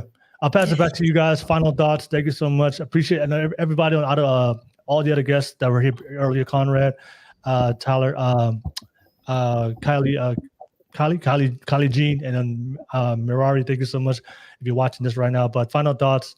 Thank you so much for making it all the way to the end. And how can they find you? I'll start with you, Lisa. Final thoughts. Thank you for jumping on. Thank you for the conversation. Appreciate the back and forth, the entire podcast, especially with Damien at the end. How can they find you? Thanks. You can find me on Twitter, Lady Liberty 1026. I'm not anybody or anything. I just me. You are something, and you are somebody, and you are something. Yeah, I'm somebody, but I'm not I'm not anybody looking to get famous on the internet or anything. You're just somebody with good point of views. I like that. Thank you. Who can hold a good conversation. But I was pleasantly surprised. I was, when you reached out to me, I thought, I don't know, this is a little but I'm really glad I did it. And this is cool. So thank you so much for inviting me. Yeah. Thank you for, having some kind of impact, having these discussions for what we see online. So thank you so much, Lisa, for your perspective. I'll pass it to you, Aphrodite. Thank you for jumping on. Appreciate you. Final thoughts, and how can they find you, Aphrodite? Well, thanks for having me. My Twitter handle is Aphrodite's House, but the S is a Z. This was very interesting. I was quiet a lot of the time because I was processing a lot, everyone's different perspectives. I'm very big on trying to learn versus argue all the time. I don't think there's a need to be so argumentative all the time. I'm 29, so I'm still trying to figure myself out, figure out my footing. So I like to learn and see the very different, vast perspectives. So I was very quiet. I was taking in a lot and very much observing. So I was very happy to be here. And the opinions I did share, I was happy that everyone was pretty perceptive and then was able to give their feedback. It was very nice, especially coming from a space of usually being very quiet and mousy and not speaking up. So this was very different for me. So I really appreciate it. It was really great to be here. Thanks for having me. Yeah, thank you so much. And I know Lisa and Aphrodite, I know I found you guys through Twitter. So totally different when you have face-to-face conversations. Yeah, on Twitter, absolutely. Going on Twitter on the thread. So thank you so much for coming on. I pass it to you, Kyla. Kyla, thank you for coming on, making it to the pod. Appreciate your perspective. Final thoughts, Kyla, and how can they find you? You can find me on Facebook or Instagram. I wish I used Twitter, but I don't. I try not to just because of the politics and everything. Try to stay away from it. But yeah, I was super glad that I joined the panel. Even though I was late, but I was super glad, and it was really, really cool to see that there's so many high-level headed of you guys are still out there and very good moral, want the better for the world, for the next generation, and just it's just amazing to see that, because I live in a small town too in California, and it's really hard to meet people like that here. And that's why I keep wanting to travel and to get out there to meet the right people who are on the same level headed, so we can have actually a conversation, not just about the weather or gossiping about other people, or sex. All that. So it's a really cool, and it's really nice meeting all of you, and pleasure to be here and spend the time and listening to all the perspective and everything. All right, thank you so much, Kyla. Kyla, we'll make it happen. We'll make it happen for you to come down on Saturday.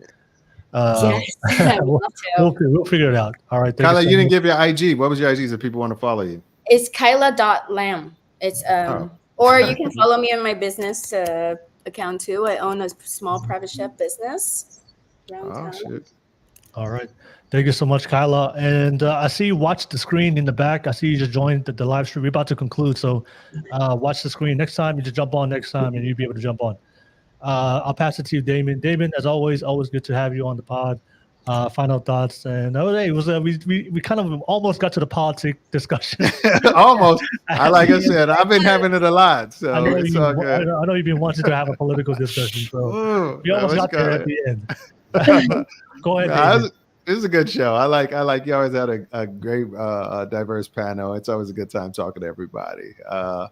If people want to follow me, my IG is Can I Get Some Podcast, and my YouTube channel is Can I Get Some Podcast as well. No, I thought it was SIGS. That's what SIG stands for. Can I get some? I just caught that. That's where I came from. All right.